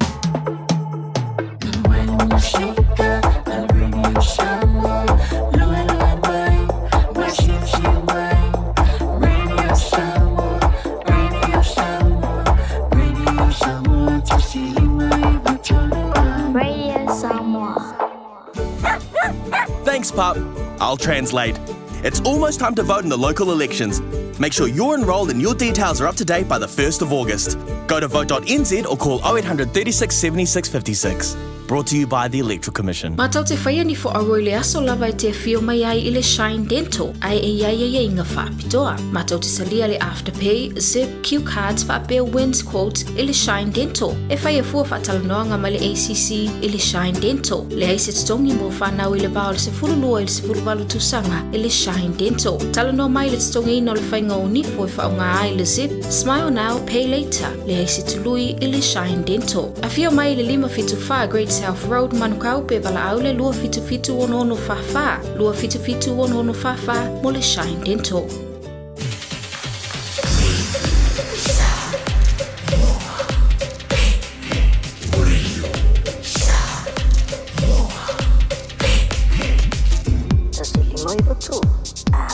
O le wa sfruiva ma la fa video tu tene link tu line tolu tu wa o nga le fa na u fa ma lo tu im fa tala fa tu im ma tua ya ma le fa na wa o le tu wa o nga fa mo ne la tu fu spa u langa ya tu ainga i le tu wa ya o nga le dia stofi ya fa jala le dai au kilani se sifu ma au kilani tu tonu tu sa ili se no fanga e ma wa i sa ta vale le ve tu le tu ma lo fi nga o le u fa ta si mai le ta tu wall of telinga ia ulungia pira pele dan to va lua ma le fionga le toto li ia to filau Ted Stanley o le to tomala undanga ale city cars i dai au kilani sifo i le pitoro o Henderson e le ring fo i vai ngola o ia va tala van to le lusa se lua ia ma li mai ma tala mai au ma lo so i fo ma wi ma le langi ma la to le ngolungi ia fa pa ia ti so ma tala ma stilinga ia to filau venta fo to tori ia il pa ia mal babalo tanto tu o lo mau per tanto fa la mo se umano va o fia la mo o lo e mau per tanto fa la lunga ia o la mona o le leo o na o folo fo fata lo fatu ia ile ia mau lunga i tafa sia ia no fale na tama ma tuti na ma tua ila toto no fa nga venga ma tu no ta vale ia manantu ia o ma na ia le tau ne ia so le fa foi o nga venga e uia na ma anti le manulu ia ia te tulunga ia o lo saunga le mula sa mo i ne tulu ila o to nga de fai mo tato foi wala wina anga le tu la fai nga de nga se umano o ma pena ko lo futalo mo fa no nga manu ia wala ko so fu mo yo ba ya o fia to ino to filau te lo te taro fai au io le la mo wa le ma lo so to ino nei o lo ma ba se mo nei tu o nga de nga ia ai fa fe lo ya tu il sunga ila sunga to se umano ia ma lo la va le tu le foi e mo fia nga de mo to lo ia manatu o fa so la vele to lo so fo la o nga mo sa mo na la ngona ya fi o rosto pe vala mai ia wala me o te tau fa no la u vitalinga de ya o li o lungia ona te tau na fu la o to fila ai mai iluma na fu la tanto vanga ia lo na lo fa ia tanto ia fa vetai se umano on forta vale le nei lo se mai se umano o tele ano walu aso vale ku vai e vina alto dina ma o fa mo le la ta mele white cross nga te o ta usioti fala auto fila la lo ia i manu o mo le ava no ni te pa po se ia nga a fe kai ai te la so mai foi mal te lenga ia pesta lenga ia se ve ia la foi na via sto ina sa plai ia la mo ia to foi nei le fia ia sa plai foi pesta ia wa folona ngasi o lo tawame ia le nga ia se uman o ta o le nga venga ile ka te tavan ia ai foi mal foi fo malo lo ona to ina nei o ta wa ia ta i ka ki viva ia moliatu awane ita se o lunga le lo fa le to le do atu io e te le ali sa o lunga ile nga te fa mo ta vale ia la vai foi mal foi fo mo via o le o ta tu ta ma tu ai pe ia to filau le o mli vai ia o se vi ma sili le ile tu o lo fa malu ai le to ina ia le ma fa tau de nga ma lo le sa boa le ia sa ia o le amato ai Juliantu ia walu faiva mana ia wa manto go fiele nei fia fiele tanto fisile vaina alo fa tai sa boa ia e mo molia tu le nga fa tai na va yaso e tolu ana ta vale sa sai neva ya se le nga le leo na ia inga le vala watu o matu nei au ona ia i fol te tununga ia e poto ale tau tai ia lo na sasi atu ia mo upo le tunu e masa nyai upo fo ia e mo moli atu le nga whaftai ia e uia ina tau ngā fo tau o tātou tā wali au tā wali le lei ia ma tau sanga le lei na watu e nei a inga ia e mo moli atu le nga whaftai ia ai whamangalo mai fole o nanga au ai lea ia se loso sas upu matala ia upu lau e whamasino ia Samoa ia e whamangalo la o tau au nei au nia mato filau ia le tātou foi ngā luenga so tau au le ngana lo whapenano whaaleo ina le tātou tau tua tono tātou kolita vale tele ben tele tātou ben o lo iai tai valu tai sifuru no fua Toyota Yaris o lo maua tātou Toyota Yaris sifuru no fua ia ina ia ingo na minivan mala au mai o no whai atu foi auto o tele o tau se au sia lunga fasu wafia tātou ben iai o tofu wafia ngai lalo ia ono ta vale o Toyota Yaris man tu fo ta vale le nei ni sila o sanga nei o ben ia o lo fa penao na mata ia ne tu no tela tato foto ne ngate foto o lo ia foi tato fo vili a wona ngalo e te sili mai al fo vili o fo vili ya so neu tau le mostato petro tele a fo vili le ie maua tau sanga le wa fu futasi nga ia tu fu lima o tau sanga o lo maua o maltiso e le lei politiso e tau mo fie pa wal me o kilomita o te popole e la sefer pensini ia ele foi ngata vo le me o va ingo kilomita ta vale nei fautuanga le la mo tātou Samoa ona ia le leilo sae mo mori atu nei le leilo fea lua i ti munga ma le tau manuru ia o le tūlanga olo ia tātou pensiona talia benefiti talia maua foi le sen Samoa a me tua tātou ta vale a mai se foi le sen New Zealand o le foi nea ma uto filau tātou le sene a saumalo le sen Samoa foi na liu fa le sen New Zealand nei pa ia la su enga la titi tātou anga i loe fatino le tātou ngā luenga ina ia pasi a totolo le sene alo fana ave tua tatu tavale le sene sa motu sa pena sa ia januari le tau sanga o le fana ave tolo sa te minei ma wa tatu ke aspect e non fan tua e musu pena ia inga pe ina ila to fa ale ai ia fa mai ana inga le ai ia inga moni mai ale tala fa stai ono nisio inga sa o me faita vale e ia ni bana onga fa pitoa ia ma va to ina i kesa wa so fa na una i futasi o mo wa to ai nei so swani nei ia walawa la tau referral lima salauta ala moriatu lo optafa ia a faima sao le company ia so niatu ai lo wanga le lei a mengo tatu fatau a wone ngalo le taxi volua Lincoln Road ia te mau ia tau tua pesa lenga ia to filau ia so foi vai ia tatu tal non fa so ma so niatu ilingan sa mo pasel fa tuanga le moriatu sa mo ali uma tatu por kalande fa bolbole auto o mai tala noa mai o iesi ainga tala noa atu ai o whaasa o le pule ia o tato train ini au mai o ta vale saan wale ta i whasu wafe lima su wafe titong ta selfes ona na o tou ai o mai tato tala noa ni ta vale tang whaatau ina ta i sufuru wafe te whaafo ia ia e tō te malamalama o tonu au ka ia a mawalunga le train ini o le tonu wafe lalo ia o la tele na ainga sa mo la me mo kese so ni whaatau i o tō ta vale ina ia benefiti o tou ia wal fa pente fitia tele in tia langa o le tele tupe ia le lato e mai bala mea nga e to ave lunga le sigo su wa felintia ia ma tele ia tupe ia e manu lava le tato van no fo sa boa pe sili mo lungia pe sili mai tali pe sili o le ta ua leo le fasoa ia mo no fo ati nei ba o mo tlenga ia to filau mo ia tele sa boa le yaso le a fo se matala ma se ma upu le tau tamali ia upu lava masani le tunu e va tele ati o to le o nana alo fatu se manu lo mata bolboli woni ngalo tasi lua Lincoln Road e te maua ia le tua mara o nanga lau fonga fifia o nia to filau ia mo le city car ai so i fua mo ia bia ne ia so tato por pasoa o mo tasi o bolvalu fitu lo fitu lua wala mai mo tato so inga le nganga fa lo fa tai mo lo mato no se manu ja, maar ik tell la singa le lusa se lua mal le fionga le toto li mi se le tanto fale tavole down le city cars te mo le tasi lua Lincoln Road i Aukilani sisifo ya mo tanto lo alala e tu la tanto ye le do fanga lo to mai ya le to fa ya lungia va before ya le fionga ya to filau ten Stanley los fu mo le vanu me du te ne ya le tu la e tolu Radio Samoa Taslima Ivatolu Amo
soia e te tangi ai ulo ola alu ilo utina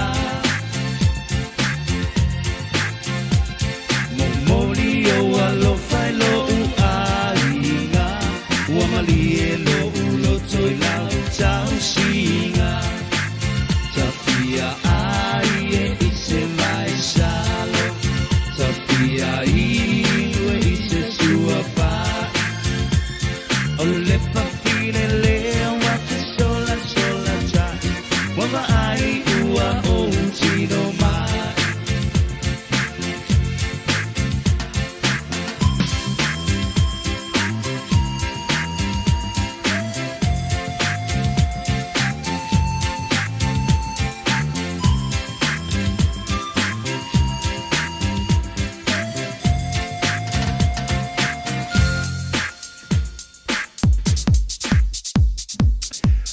Viviana mai le Mount Via Band i le rinvaingo la wuli le wa tasi mala fa bidu jo tai nei ale afa o le tonu talo si o na wan tonu mala manuia i nisi fo i o man tu ma fa now i monta mala le tu wa i wa ongo le dei stofia fo i le bloka lunga wala o no sai me fai fai mali pelo sai le rinvaingo le fiafi Risi ne o tanto fa silsilanga le tonu mai le official le Radio Samoa ya wala le longo puili i o lo topa ia ma lo o to mamalu le dei foi vainga le fiafi e tumo atu i le tanto fa linga mai le Casa Beds and Appliances fa tone i le Casa Beds and Appliances o lo fanga solo o lo yele tanto seti no for fabric o le no for tolu ma no for single se lua mai le iva tala il verso e mawai i lau seti no for now linto engole fabric e ye no for tolu ma no for singles e lua Moenga queen size mai le fitu tala il verso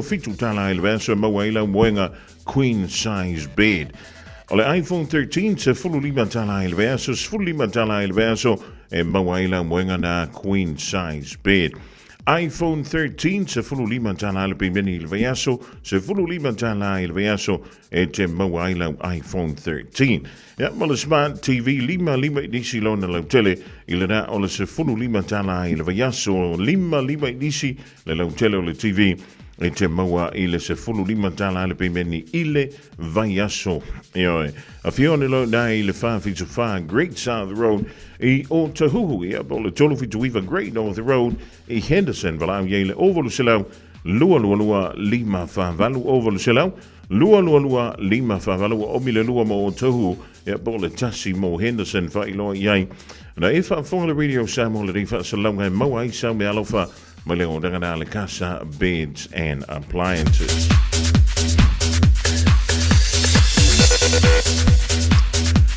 Ole tanto fa linga muli le vainga ole ha woli fa silanga muli tu fa mai tu ma lo fa pa lota o safa tatasi e fia fi ango salamumu sa napu sa tawa ma loto fanga wa tasi sui langa uma ole fa tu le to samo o tasi bol fast moli tu fa ai tu ma lo fa pa lota o safa tatasi e fia fi ango salamumu sa napu sa tawa ma loto fanga Ole awhaia sa tātou so soani, mo le tātou sui tau wā, ia anapu seve tei fui mono, ma watasi e le tau whae whapea.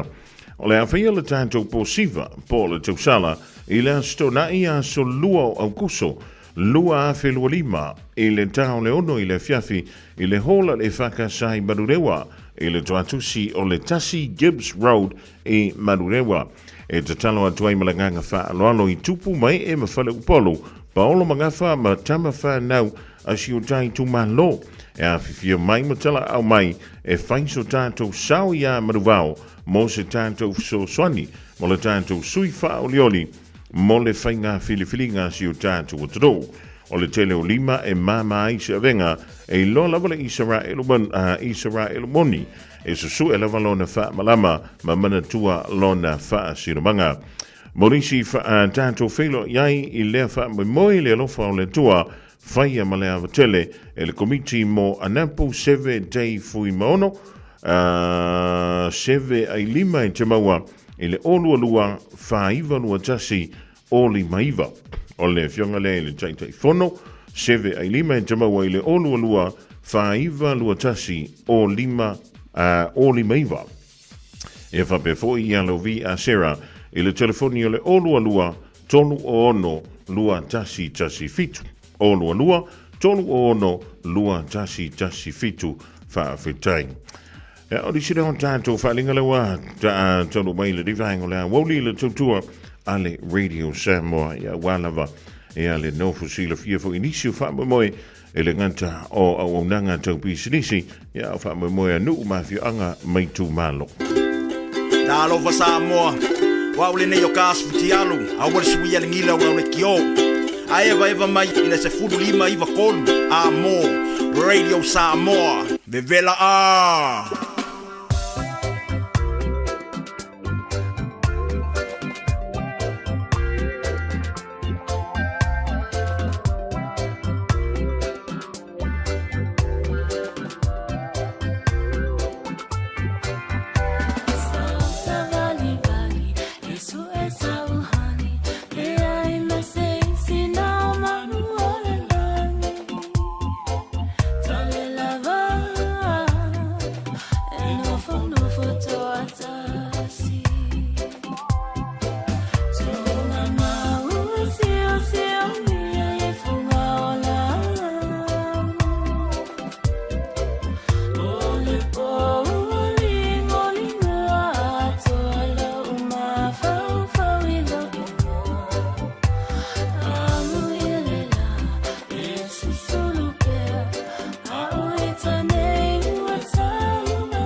fifio asima le patuma ai ngai tolu Maliu mai lawana tai Manongi a manu matama pule no foi tu ainga O fua tamanga fa Fifio mai o to fai o no ole matua Asima le patuma ai ngai tolu Maliu mai lawana tai Manongi a manu matama pule no foi tu ainga O fua tamanga fa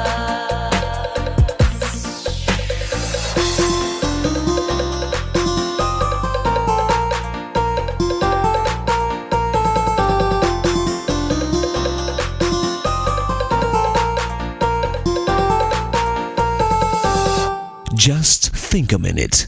It could change everything.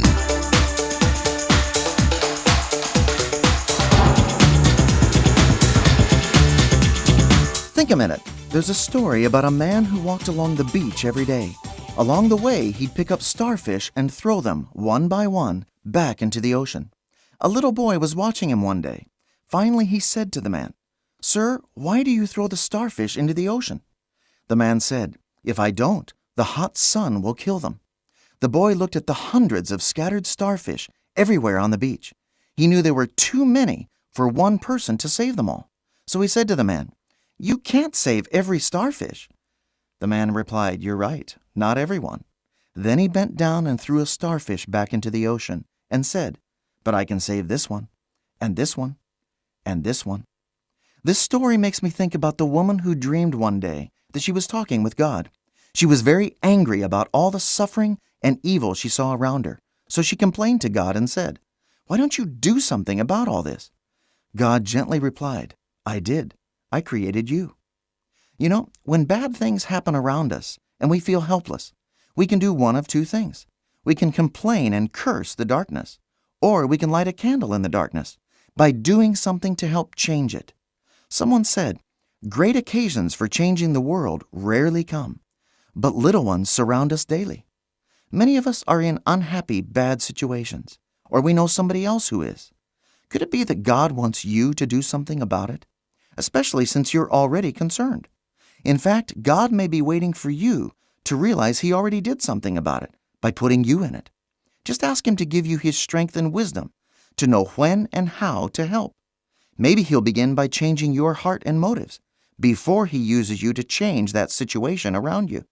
Either way, you and those around you will be changed, as well as help change your part of the world. Just think a minute. If you'd like a free CD of our top 40 programs, write to us on the internet at www.thinkaminute.com and catch us tomorrow at this same time when we stop and think a minute.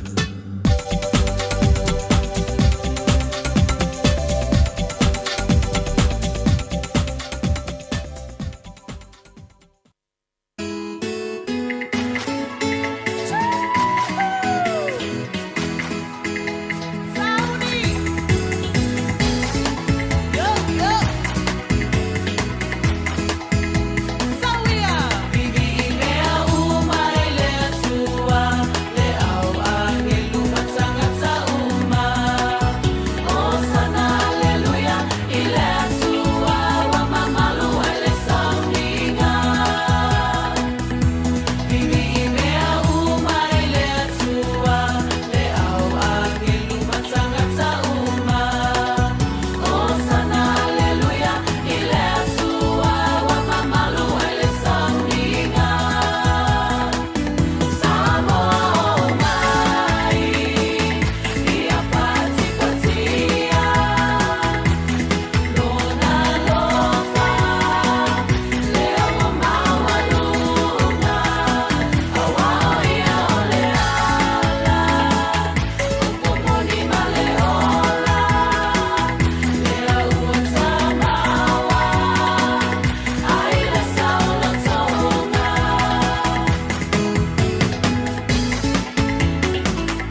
Stefan Mali down over this everlasting praise le divine o le fiafina o toe se fulu bidu tolo ton tano le July fa tolo ngan tuai e le polo kala mina o le think a minute e mo tanto u malava I le divine o le so Radio Samoa. Taslima ivatol amo.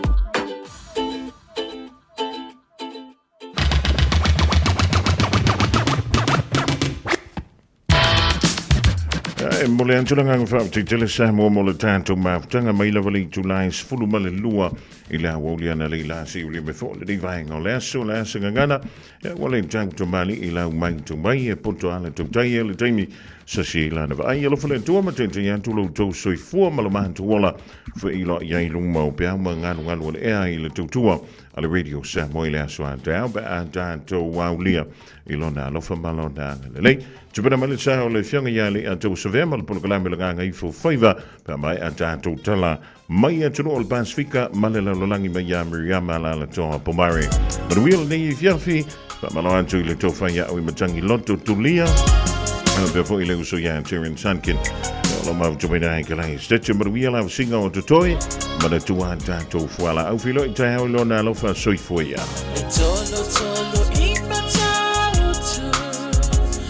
Le peninsula mai molino le tai tu pito ia pia si o utaula manaya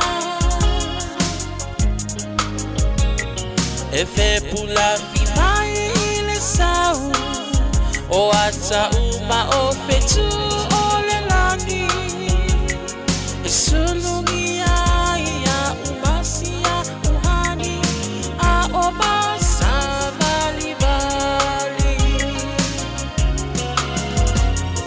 Le pasina se Yesu solo Ia Samoa no uatulu Se ifai mafia fianga Ie mama atene matama Olo sisi vai mapepese Matata lato tulele A oma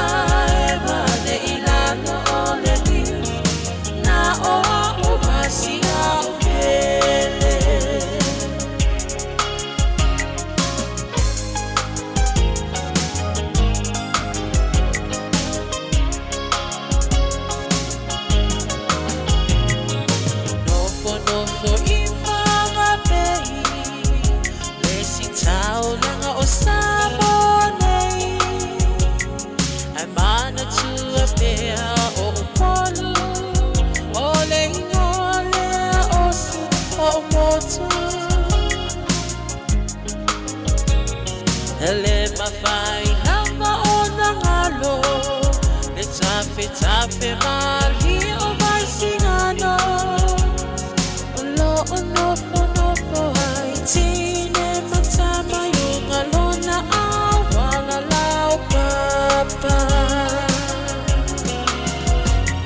Le pasina se Yesu solo Ia Samoa no uatulu Se ifai mafia fianga Matama Olo sisi vai mapepese Matata lato tulele A oma e mane ilano ole ni Na oa umasi ya ubele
uma